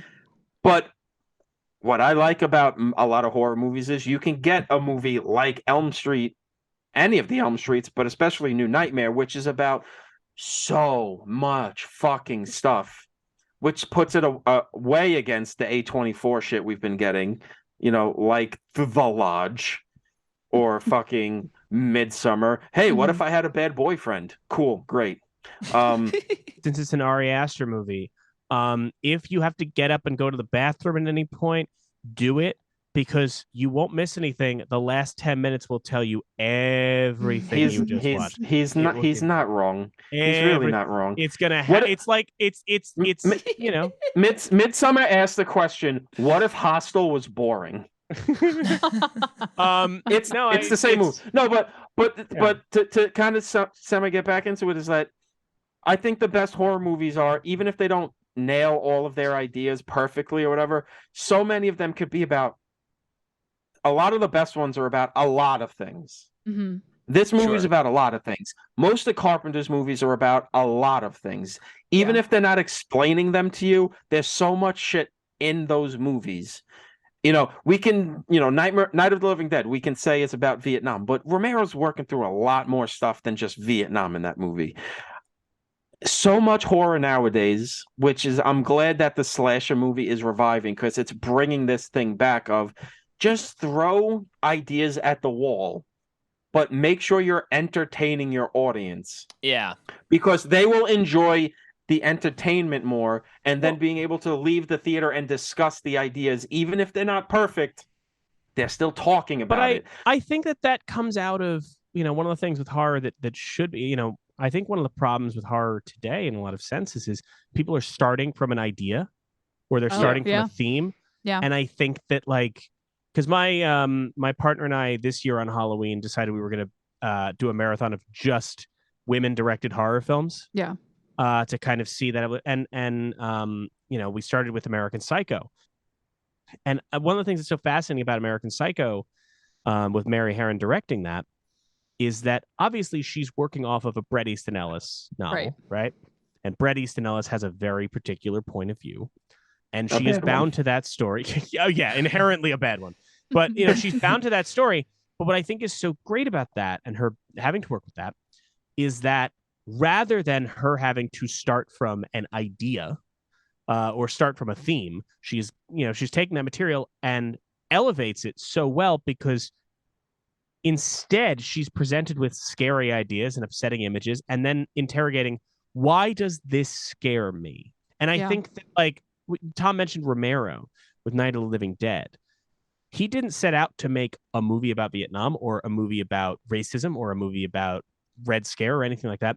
He came up with scary ideas and then went, why does this scare me? And I think that, a movie that I think some people like, I didn't love, was The Night House, came out recently. And I think my struggle with something like The Night House is, and The Babadook too, which I respect, but I think, The Babadook maybe broke horror for a decade because it was so explicitly about a particular theme that you as the audience don't get the opportunity to watch it and go, like my partner and I, we watched American Psycho, and when that movie ended, she and I both had different reads on that movie. Yeah. And watched Julie Ducournau's Titan, which is probably it's a pretty impenetrable movie on first viewing, because there's so much going on, and there's absolutely, it's not like Julie Ducournau sits down and ends the movie and goes, this is about gender. It doesn't happen.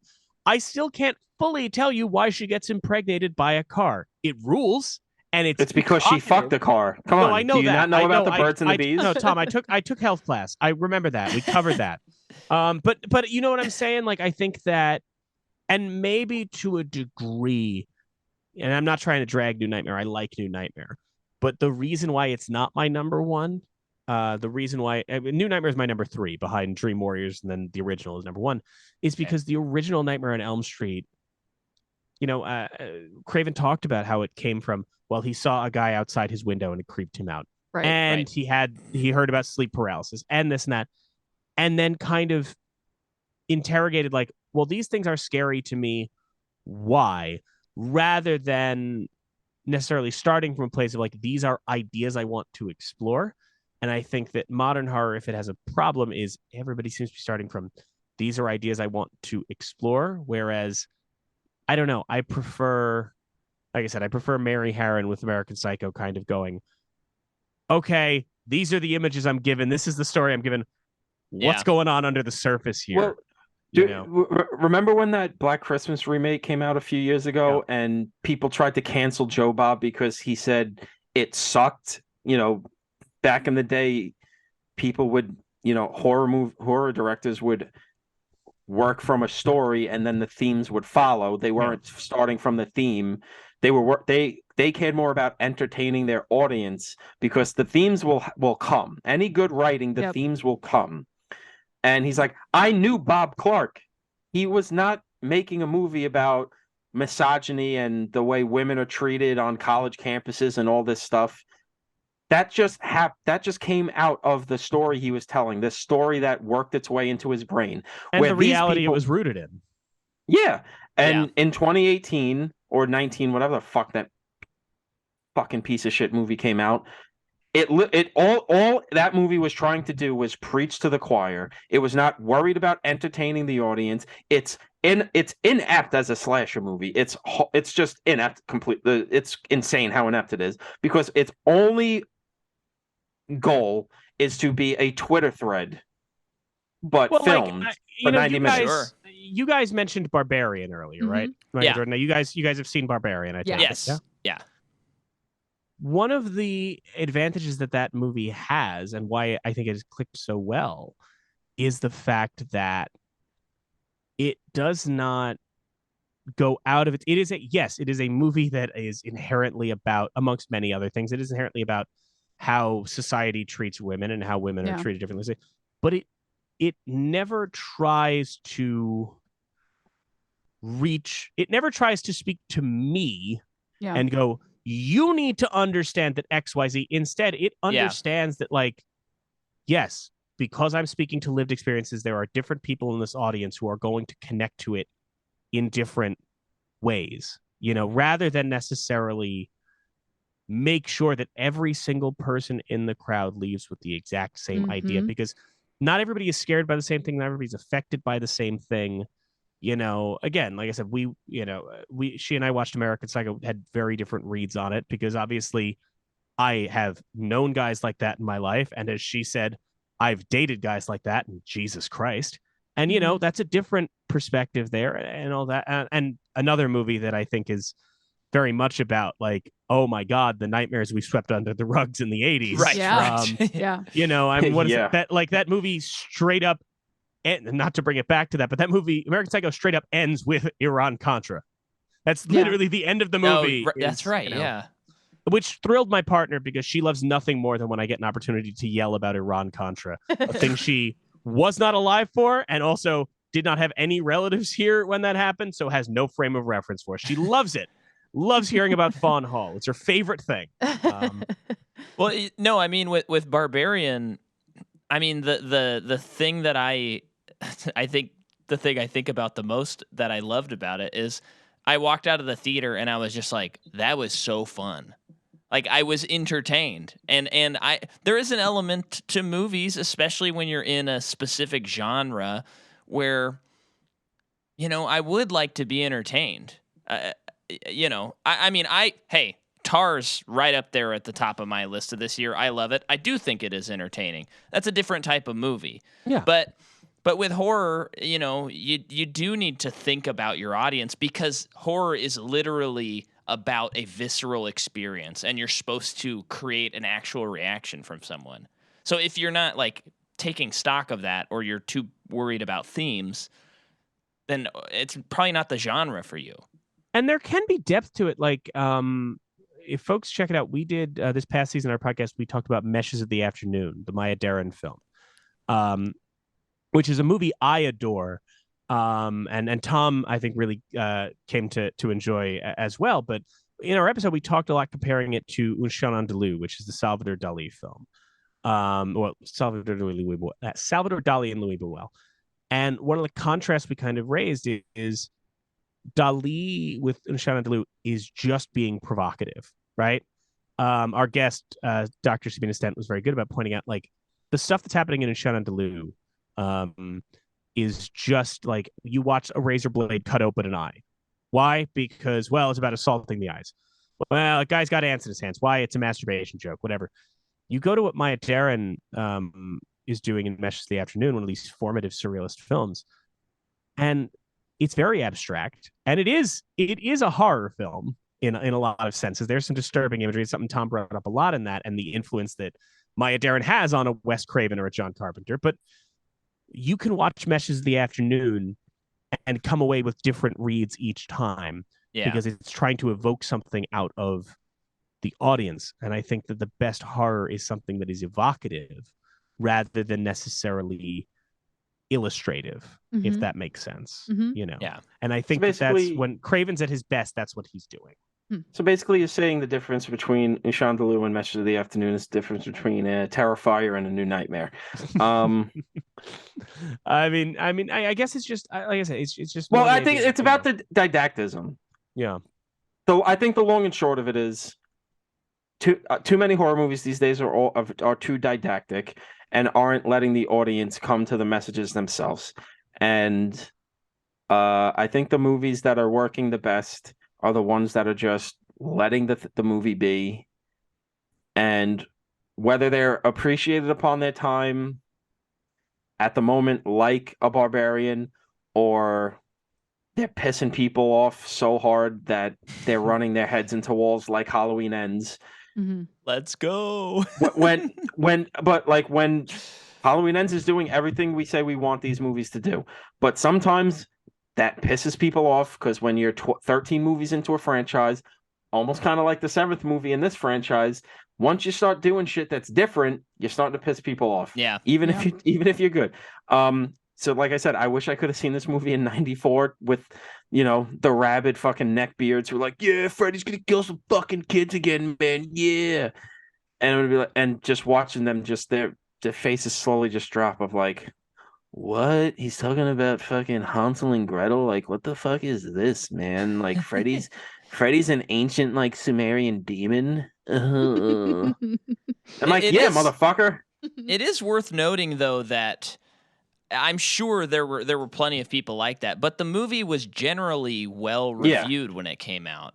In the documentary, they point out that Pulp Fiction opened the same weekend, and they kind of say maybe that's why out of their $8 million budget they only got 18 million at the box It was definitely office. well received at the time, but even today there is a segment of horror fandom that doesn't love this movie because it's not an Elm Street movie. It doesn't follow the structure of an Elm Street movie. So they get they get their tits in a twist, and they can't, break out of their OCD fandom and appreciate something for what it is.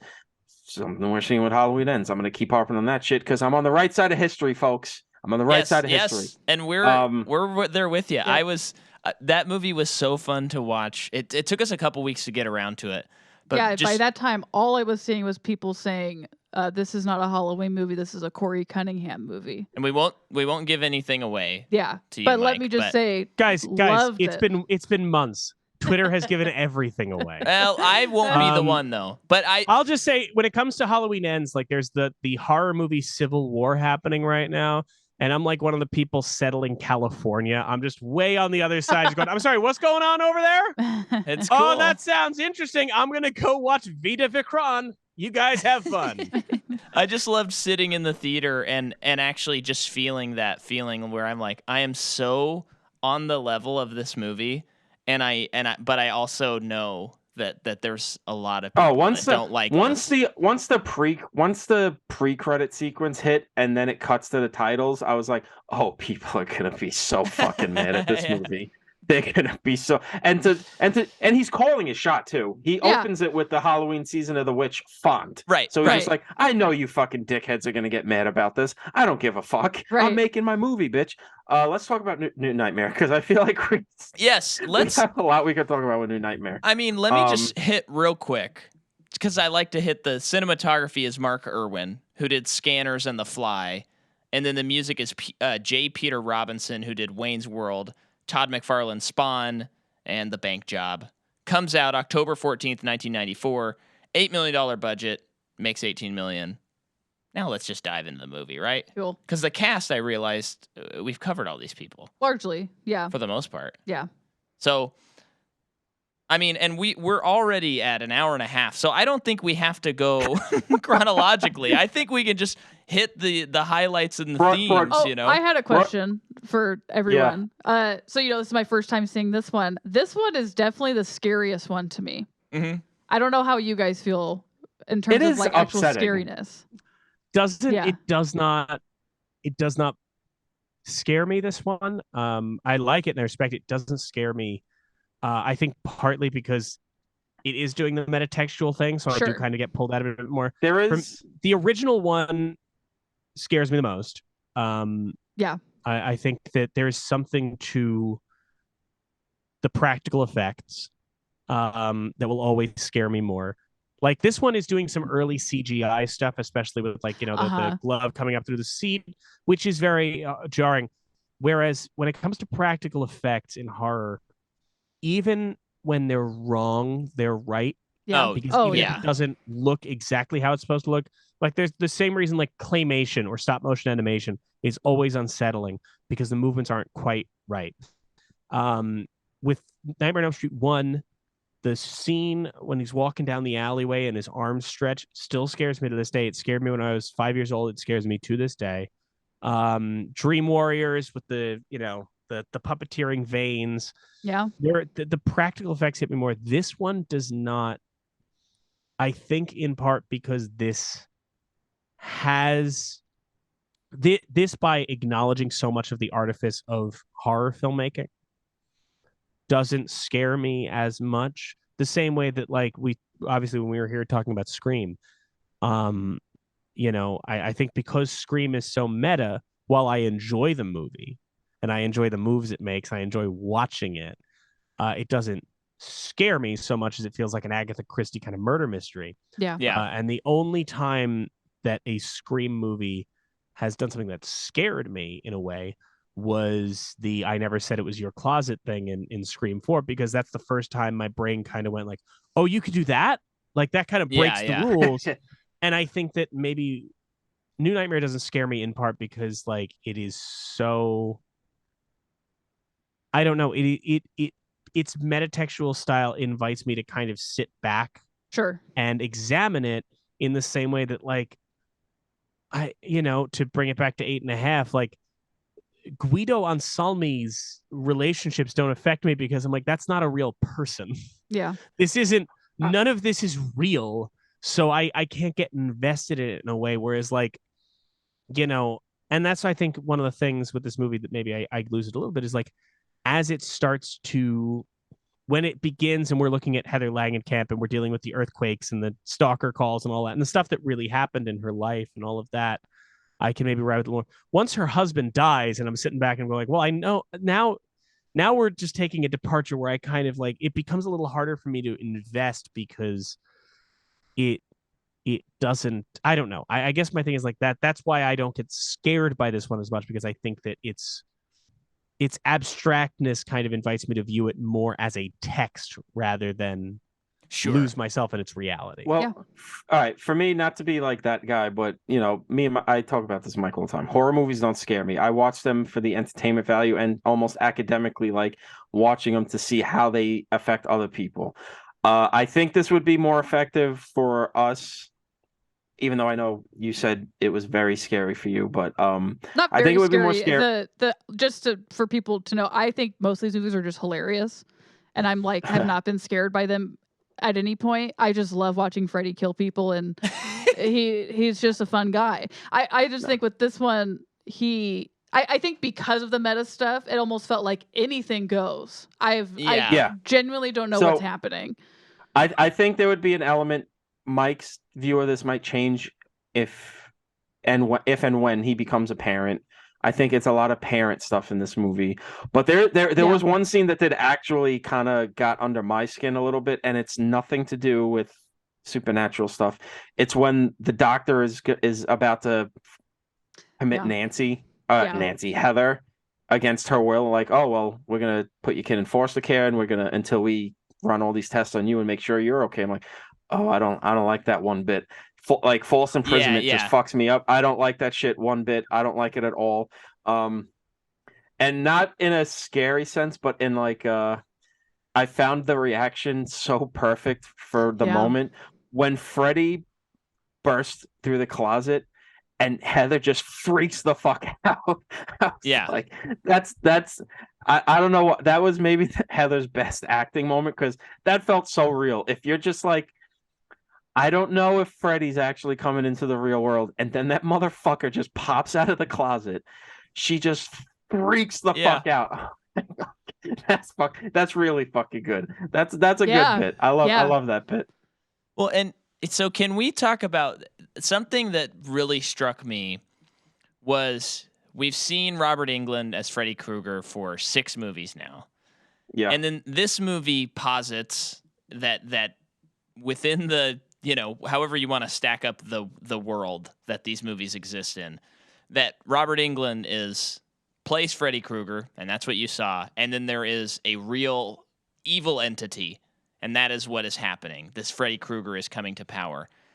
And I don't know how he does it, but the performance is different enough that I wasn't convinced that it was Robert Englund as the other Freddy in all the right ways. Englund is such an underappreciated guy. I definitely think he didn't do himself any favors with the career choices he made, constantly making this shitty horror movies, just banking on his name. But he's got a real Vincent Price thing going on where he's so much better than you think he is, because he can be so big and hammy, but then he can, like in this movie, he can, like you see him being Freddy in that the talk show host. The talk show thing where he comes out as classic Freddy, and he's doing the classic Freddy shtick. And you're like, oh, that's Freddy. And then he's Robert Englund talking to Heather. Oh, I'm sorry if you need anything, blah, blah. And then when he's the demon, and you're just like, motherfucker, this guy he really is like, he everybody says he made Freddy Krueger. Casting Robert Englund made Freddy Krueger. He gives him that voice, that style, that like gunslinger walk where the glove hand is lower than the other hand. He's so fucking good. I love that man so much. He's such a ham, but I love him so much. Well, and like for me, the scene that was like, I guess the scariest was, when he's dragging the nurse around, and you're kind of reminded of the original Nightmare where, the room is rotating and stuff. And again, the way he's playing it as this Freddy is not like, oh, now we're on the ceiling, huh, gal? He's like mean. He's like mean in this movie. Mean and aggressive. Yeah. And it looks. There's also something weird about how the way it's filmed just feels like they haven't filmed it like that, because they're kind of blurring the like when Nancy was thrown around on the ceiling, we didn't see Freddy. Nancy. Or her friend. Tina. Yeah. Tina. We didn't see Freddy, but this time we're seeing him, and it's flashing back and forth, and he's just ripping her apart. And I'm like, baby, this is an awesome movie, and I like can't believe this. It's so good. Yeah. But, I mean, Wes knew how to really just fucking just dig into an idea, and sometimes he can get lost in the weeds a bit, but when he hits like nobody else. And I guess we should probably get into our favorite bit of me and Mike's favorite bit of the movie, just because we're kind of just jumping around a bit. But when it starts ramping up and she runs back, the highway scene fucking rules also. That it does. Fucking great. Yeah. And then the effects hold up decently. I mean, they do actually. It's actually pretty impressive how good it is. Yeah. But then she gets to the house and John Saxon's there, yeah, and at a yeah, certain point you realize he's calling her Nancy. yeah, yeah. And then they're outside and she goes, "Why do you keep calling me Nancy, John? Why do you keep calling me John, Nancy?" And he walks off camera. And then it cuts back to him, and he's in full Lieutenant Thompson outfit, and you're just like, Yeah. "Oh, you glorious son of a bitch, Wes! Oh, this is the fucking coolest shit in the world! Oh my god!" Just when the movie finally when the reality finally breaks, it's just, oh, it's a thing of beauty. It is. Oh, yeah. I mean, yeah. it's my favorite part of the film. I think in part because we addressed like when we said, hey, maybe the movie's a little too long. Isn't that? I think part of that is just the fact that the movie does introduce such an interesting premise and a metatextual premise, and the middle part maybe is kind of just sitting in that premise and that level. Mm-hmm. And then when it does that John Saxon turn, it is taking it to the absolute breaking point Yeah. of this premise in a way that a lesser movie would have you kind of at the end going, "Oh, I wish they had done blank." Yeah. Right. This does it, and it does it in a way that isn't, "Oh, she walks through a door and now she's Nancy," and it doesn't do anything trite like that. We never see when Alice falls down the rabbit hole. It just happened at some point. Right. And I think that's what makes that scene so effective. It's just the way that It just when he gets in the car and drives off, and she looks at the house, and it's the Elm Street house, and finally the classic Elm Street do do do do starts playing. Yeah. It's just like, oh baby, give it to me. And then just the descent into hell. It's just like, okay, Wes, you fucking sick bastard. I love it so much.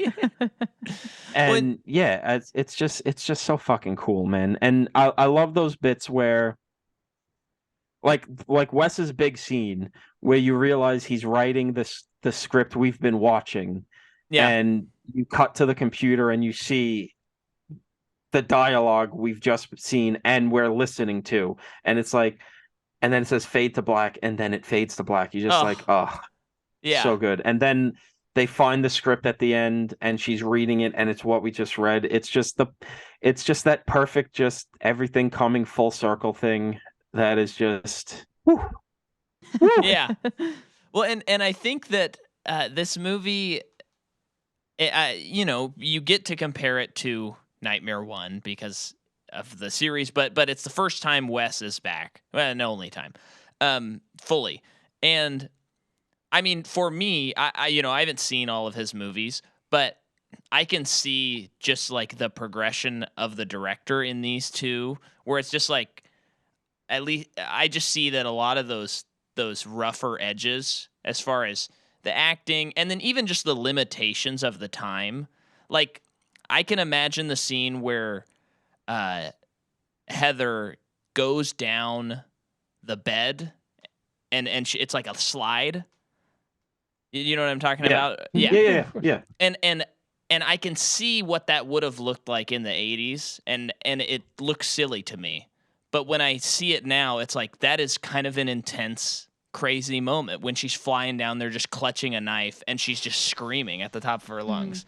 And it, like, all of those, I felt like the tension of the scariness and horror of it, at least for me, just felt like, okay, he's done this enough times that now he's like got it down. Mm-hmm. I don't know if you guys agree with that, but that's just like how felt to me. Yeah, he's hitting a new stride as a filmmaker in this movie. He from Elm Street to this point, he's definitely growing because, Serpent and the Rainbow is a much more technically impressive movie. People Under the Stairs is, as goofy as it is, Shocker is a very technically impressive movie that he needed to. He's a guy who needed to keep making movies to strengthen that muscle of his. And like I said, this is the warm up. So he's got this out of his system so he can go into Scream and really deliver the best directing he's ever done. Yeah. Like in a complete package, because there are sequences in his other movies that are some of the best things he's done isolated, but Sure. from a complete package, like Scream, a lot of Scream 2 and a lot of Scream 4 is some of the best just complete package directing he's ever done, because he had to grow into this. And like I said, he needed a script that was as ambitious as he was, but was a little better conceived than his ambition would on his own would have allowed it to be. Yeah. Well, the another crazy thing, you know. Again, we keep using the word reckoning, but coming back to that, and I think this applies to our greater conversation of horror. You being able to view all these different things about the movies. A good one anyway is just the very simple idea that this movie's playing on, where actors, directors, writers, when they make something iconic, that thing follows them for their whole life. So Heather Langenkamp is always Nancy. Robert Englund is always Freddy Krueger. And this movie is they are literally haunted by their old movie. And just that idea alone, I'm like, yeah, 10 out of 10. Like, I just love everything that's happening. Which is something I was saying before, which kind of adds this hopeful quality to it that you wouldn't expect. Is in the West scene, he's talking about how, you know, this entity gets caught in stories, and the more you tell the story, the more watered down it gets, and yeah, whatever. And when you stop telling that story, the monster can break out again, and you need to recapture it again. Yeah. And I think it's this interesting thing that Wes is reckoning with, which is, I know the sequels weren't good. I know they weakened my creation, but they've also kept it going. They've helped keep whatever I was doing in that first movie alive, and helped keep that evil that I was letting out into the world trapped. So this idea of him kind of saying it's okay to keep making these movies. It's actually good to keep doing this because it's doing something good for the world. It's giving people an outlet. It's giving people something to talk about, to discuss these things that we are not supposed to talk about. How divorce affects families, how, you know, in the fucking 4 and 5 or whatever, that, like, you know, abortion rights or fucking whatever. Yeah. Even 2, as much as a fucking nincompoop parade that movie was, talking about being in the closet and all that stuff. I think it's really kind of big of Wes to acknowledge that while I may not love those movies, I think it's good that they exist. Sure. And that this is a thing that we're all doing, which is trying to tell these stories to keep this thing going that we do. And if we stop doing it, it's not, you know, things aren't going to go great. We need this outlet. There's a reason why we're not watching people in the Roman Colosseum fighting lions anymore and beheading each other. We have this outlet. Sure, we have the NFL, and Tua Tagovailoa almost had his brains leak out a few weeks ago, but that's fine. They're getting paid. I think, to your point, Tom, there's also, you know, what I think Craven is trying to say when he's talking about, well, this ancient evil we capture with stories. You know, stories were how we communicated lessons. They've always been how we communicate lessons. And scary stories, you know, are as old as time, right? You know, I was just last night watching Tree of Wooden Clogs, the Italian film that depicts, you know, farmers in the 18th, 19th century, something like that. And even back then, they're gathered around telling scary ghost stories to each other. Part of that is that, you know, and maybe it's the appeal of horror movies or scary stories, is it allows us to process it in a way that feels a bit safer, but part of it is the importance of having to confront things that don't make us feel good. And I think that, you know, we were talking about Tar before, and the little, you know, the monologue that Lydia Tarr goes off on in that classroom, that I most of us watch and go, I think I'm not supposed to be supporting this, but I think I support it. It's a very complicated thing, but I do think part of that is, I was talking about it with someone recently, and I do feel like part of the issue that we're running into now socially and how we talk about things, it's not as simple as, there are people who like to go, oh, kids today, they're too sensitive. That's over reductive. Mm-hmm. But I do think that one of the things that we saw in the last 10 years and we're reckoning with now, when we talk about kind of the Tumblrization of psychology or anything like that, is that it does feel like people, online, as they started talking more, moved from actual therapeutic ideas of how do I help myself better cope with bad feelings and things that make me feel uncomfortable. And it shifted to more this idea of like, how do I make sure I never feel uncomfortable and nothing ever makes me feel bad or makes me feel uncomfortable or sad or anything like that. And horror and disturbing things like that exist so that we have a way to confront those emotions and learn to process them better and learn to cope with those bad feelings better. And I think that when society is in those movements where they want to be very, I'm not trying to be reductive and say like, oh, it's about censorship. I think that that's obviously a crass talking point, but I do think when we societally try to limit what people can experience or feel for their own good, all we end up doing is disarming people from when reality presents us with bad things. I mean, the 90s in general, we were talking about it in a way, but like, even though there was a lot of slasher movies and horror movies in the 80s, I do tend to think of like the Reagan 80s as just that song Everything Is Awesome from the Lego movie just played for 8 straight years. Mm-hmm. Right. And everybody's just pretending everything's good. And the 90s, like we talked about, like, the first Bush administration, George H.W., and how all of these policies just start falling apart and bad shit starts happening and no one knows how to deal with it because we haven't talked about this ever.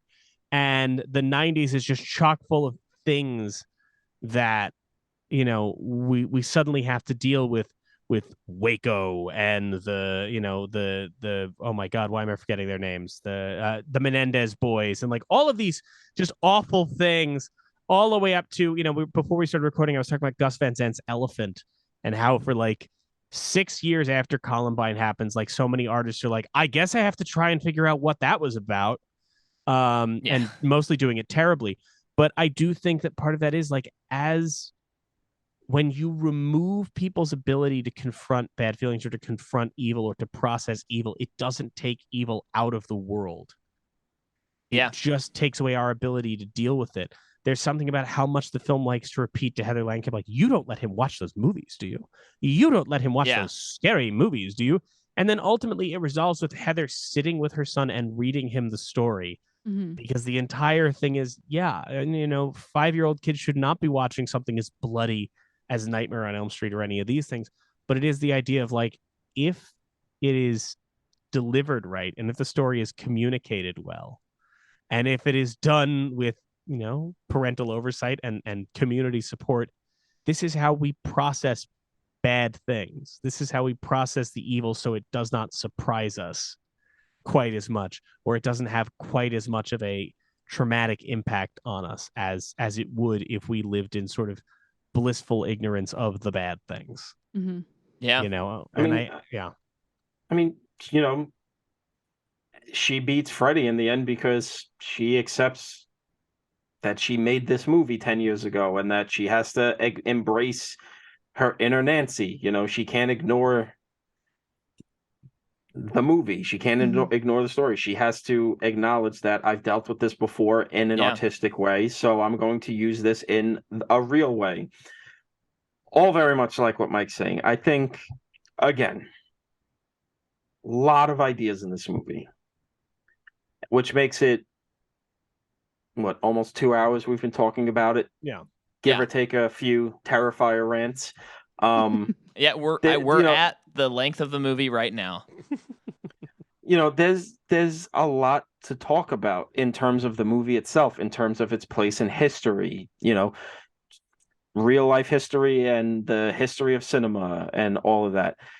It's a movie that's reach is greater than its grasp. And that's good. It's good to have a movie that I'm not going to say I'm not going to say this is an ambitious failure. I'm going to say it's very ambitious. So it's not going to hit everything out of the park, but when it does, it hits it like a fucking rocket, like a cannonball out of a cannon. And it's I'm glad we're getting, the A24 elevated horror. We're going to tell you we have one idea and that's all we're going to chase thing. Seems to be going by the wayside pretty much. I'm glad that's going by the fucking wayside because we need more movies that are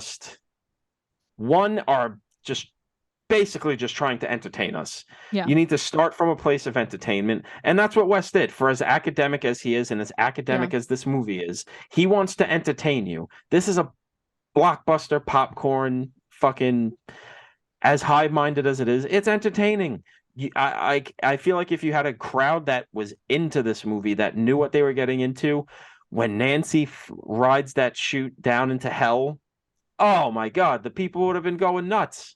Yeah. When she fucking finally shoves Freddy into the furnace, like Hansel and Gretel, Wes was calling his shot. People would have went nuts.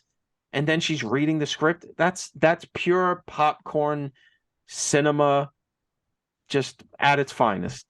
But also, ideas came out of that. A lot of ideas. Maybe not all of them work. Maybe some of them do. Who fucking knows? But they're there. Please, for the love of God, just entertain me, and I will figure out what ideas you're trying to shove down my throat after the movie. Because we're still talking about this fucking movie oh my God, almost 30 years later. Yeah. And we're not talking about The Lodge. We're not talking, we're not I don't talking even about... recall The Lodge. The Is Lodge. The Lodge? What did we watch with my parents? It was a that was the neon rental release that we watched. with Riley Keough. And it's like, hey, what if Riley Keough was stuck in a house with a bunch of kids, and that's it, and then it has a horrible twist, and it's just really fucking just so boring and bad, and don't. But those kinds of movies, not as bad, but like a Hereditary or a Midsummer, but that whole thing, thankfully, seems to be coming to an end because we're not talking about The Lodge, we're not talking about Saint Maud, And for movies that don't take swings, even we're not. Movie came out 3 weeks ago. Who's talking about Pray for the Devil? Nobody's talking about Pray for the Devil, bro. People are still pissed off about Halloween Ends. We're gonna be talking about that fucking movie for years, just like we're still talking about Rob Zombie's Halloween 2. Just like we're talking about this. Just like we're talking about Jason Lives. Takes Manhattan. We're talking about Jason Takes Manhattan. We're talking about Jason Goes to Hell. What if Jason was a Deadite? What if Jason went to space? What if Jason... Let the bodies hit the floor. Listen. What if Jason went to space? What if Jason went to space? You know what would happen? Tommy would have a good time. That's what would happen. A movie you guys also brought up on our Scream 4 episode. Yeah. Well, we can't talk about Friday the 13th anymore. Our listeners get mad at us. Oh, Fuck okay. 'em. We did it. We thought it'd be funny if on April Fool's Day we released an episode where we pretended that Jason Takes Manhattan was in the National Film Registry, and it was not well received. Oh no! Oh, come on, that's a good bit. It was not well received. It's a good bit. I loved it. I want to do more of shit like that. I think that's how we got our one star review on iTunes. Oh no! 1 star for being a good bit. Come on. We have like one star. No, what bothers me more was we have 1 4-star, and they didn't write a review. They just gave us 4 out of 5, and I just want to be like, what was it? What can we do? I seem like we were so close to getting you there. Tell me what I got to do. I'll fix it. What do you need? But no, we have no idea. That 1 star for Jason Goes to Hell was Victor Miller. Well, that's a good reminder for everyone to rate and review our podcast, of course. There you go. And theirs. It helps people find the show. Yeah. I mean, I feel like we've covered it for my estimation. I don't know. What do you think, Jordan? Well, Yeah. Well, how about the funny bit that Johnny Depp is not in this movie because Wes Craven was too nervous to ask him because he was popular at the, he was on Jump Street and he was, his star was rising, and Wes was like, "Oh, he wouldn't want to do it. It would just be for like a scene at the funeral. He wouldn't want to do it." And then like 6 months after the movie came out, they ran into each other, and Johnny was like, "Hey, I love New Nightmare. Why didn't you ask me to be in it? Everyone else was." And That's he's like, "I would have amazing. done it." And Wes was like, I felt him. I didn't think you'd do it. And then, which clearly means Wes didn't see Elm Street 6 because Johnny He's in cameoed it. in that one. Yeah. Oh man, that's crazy. Well, so I guess here's my final question for everyone, and then you can plug away. The franchise has been dead since 2010, 12 years, which is far too long. Insane. Who do you think, if you could just pick the director to come out with a new Nightmare on Elm Street movie, who would you pick? Flanagan, okay. Julie DeCornell, the director of Raw and Titan. That is the only person who makes movies now that I go to see and I go, that fucked me up.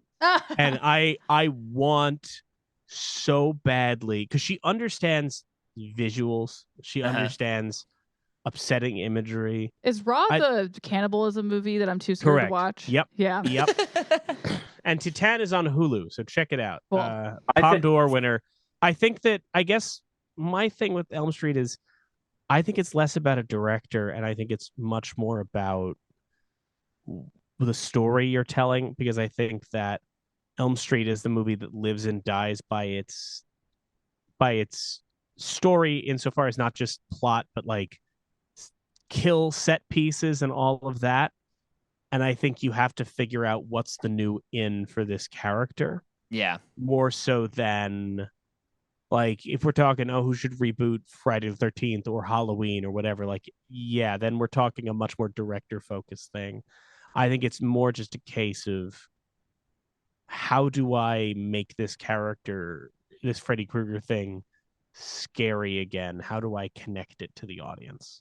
Well, that's why I do think it's director heavy, though, because it needs to be a director that's also writing the movie, which is because the best movies in this series are the ones where the directors wrote the movies. Wes wrote 1 and 7. Chuck Russell wrote Dream Warriors and directed it. The other ones are guys directed other scripts. I think you need a director who is a visual maestro. This is the most visual-centric horror franchise. You need to be able to handle tone and the dream stuff in equal measure, while being able to handle actors and not lose sight of the story you're telling. And you need to be someone who could weave themes into this populist blockbuster horror franchise thing. So I think Flanagan would be great, because a lot of his work has this very dreamlike, nightmarish imagery to it. And he's great at weaving these themes that are very fitting to the Elm Street series, about broken families and the way the past can haunt us and everything. I think he would be great. Also, wild card, let Peter Jackson make the Elm Street movie he was going to make. Yes, please. That idea is freaking good. And it works even better now, because Freddy is dead. It's been 12 years. People don't think about Freddy, and they think about Freddy, but that metatextual thing of Freddy's been gone for so long, we think of him as a joke, because one, he became a fucking stand-up comedian, and also the remake pissed everybody off. So let's get Peter Jackson, bring him back down to earth. He needs his Drag Me to Hell. He needs to make a cheap that would horror be movie. So awesome. That is all about how Freddy is dead, but we're bringing him back, baby. Now, okay, how's this for a question? This is a tough one, but who do you think would be a good Freddy in a recasting situation? I would really have to think about that. That's one of the things that I I do feel like would be the issue going forward with the series. It's maybe the biggest issue because like, this is Michael the Myers, most Jason, personality driven franchise. Yeah, you need someone to get that personality. I have two choices. Okay. One guy might be too old at this point, but I think he'd be great, and the other one I think is like right in the wheelhouse. The older one, Kevin Bacon. Oh, interesting. Kevin Bacon. I don't see it, but okay. I think he brings a certain level of, well, he wouldn't have done that to those kids. And then you realize it, and he breaks out that fucking like Stir of Echoes, Mystic River, like, the following, like. So the Black Ethan Phone? Hawke would be, yeah. I'm always a fan of watching Ethan Hawke, so. My wild card choice, though, not wild card, my younger-ish Walton Goggins. Ooh, that's what I'm going the with. one. That's a good one. I am 100% on board with that. Yeah. I'm only on board with that. I'm only on board with that if he plays Freddy Krueger exactly like Uncle Baby Billy. Uncle Baby Billy. Yes. With the big teeth and everything. Exactly. He's chasing some teen down in a dream, screaming, "Mama, go not! I'm on running around the way, house with the tickle him out." Yeah. Well, that's great. I don't think I'd choose him for directing, but I do want to know, after Halloween, I just want to know anything that David Gordon Green would touch that already has an established franchise, because he's just We're doing gonna see how the that most Exorcist interesting goes. stuff. I know. Yeah. I know. And an Exorcist trilogy. Boy. Did he announce it as a trilogy? Oh, Universal bought the rights for a trilogy for $300 million. So he is guaranteed to be making 3 Exorcist movies. The man pissed people off with a franchise that's simply, what if a man had a knife? He's now going to make a movie with the devil. The rules will be out the fucking window. I cannot wait. Yeah. I cannot wait for them as movies, and I cannot wait for the discourse. I want to see people fill their pants with anger for the next 6 years. It's going to be glorious. And I genuinely hope it's the same trajectory, where the first movie, everyone's like, I can't believe it. This is amazing. And then the second one, they're like, he just keeps pissing people off. And then the third one, they're like, no. They're tearing the seats out of the movie theaters with each consecutive movie.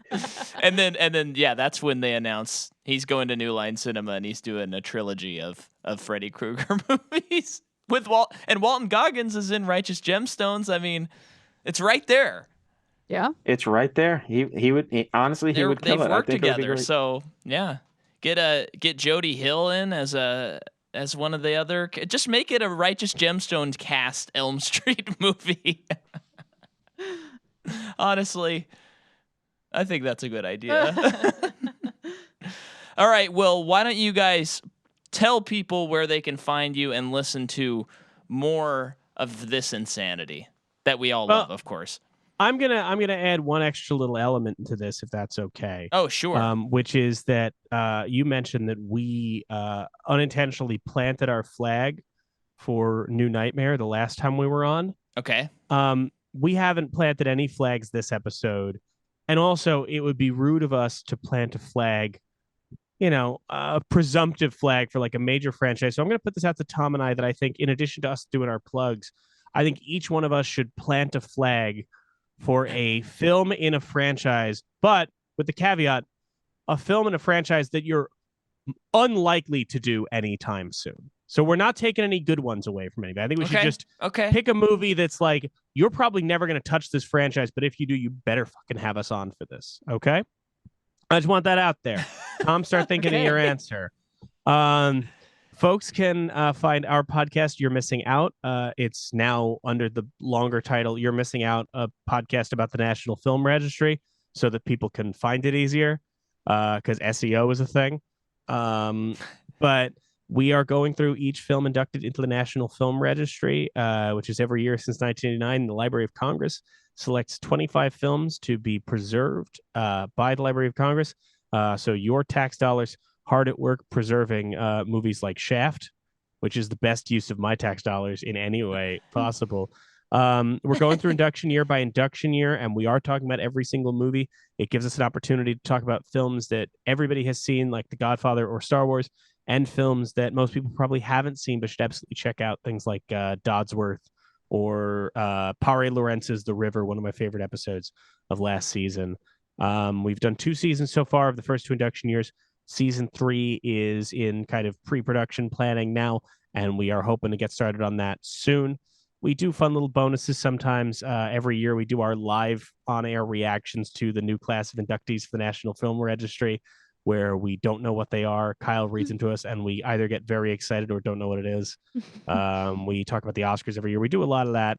It's me, it's Tom, it's our producer Kyle. It's a lot of fun, and we're hoping to get these fine folks on the show this season, so hopefully we can get that together. You can find that wherever you get podcasts. You can follow it on Twitter at YMO Podcast. There's a YouTube channel where you can find all the movies that we talk about that are in the public domain and stream them there for free. And if you want, you can follow me on Twitter at NKOAS. Lastly, of course, I'm going to plant my flag and say, if you guys do the Pink Panther franchise, oh wow, okay, I want Son of the Pink Panther, the Roberto Benigni starring sequel from the 90s. Okay, Plant my flag. Flag has been planted. Okay, better not give it away.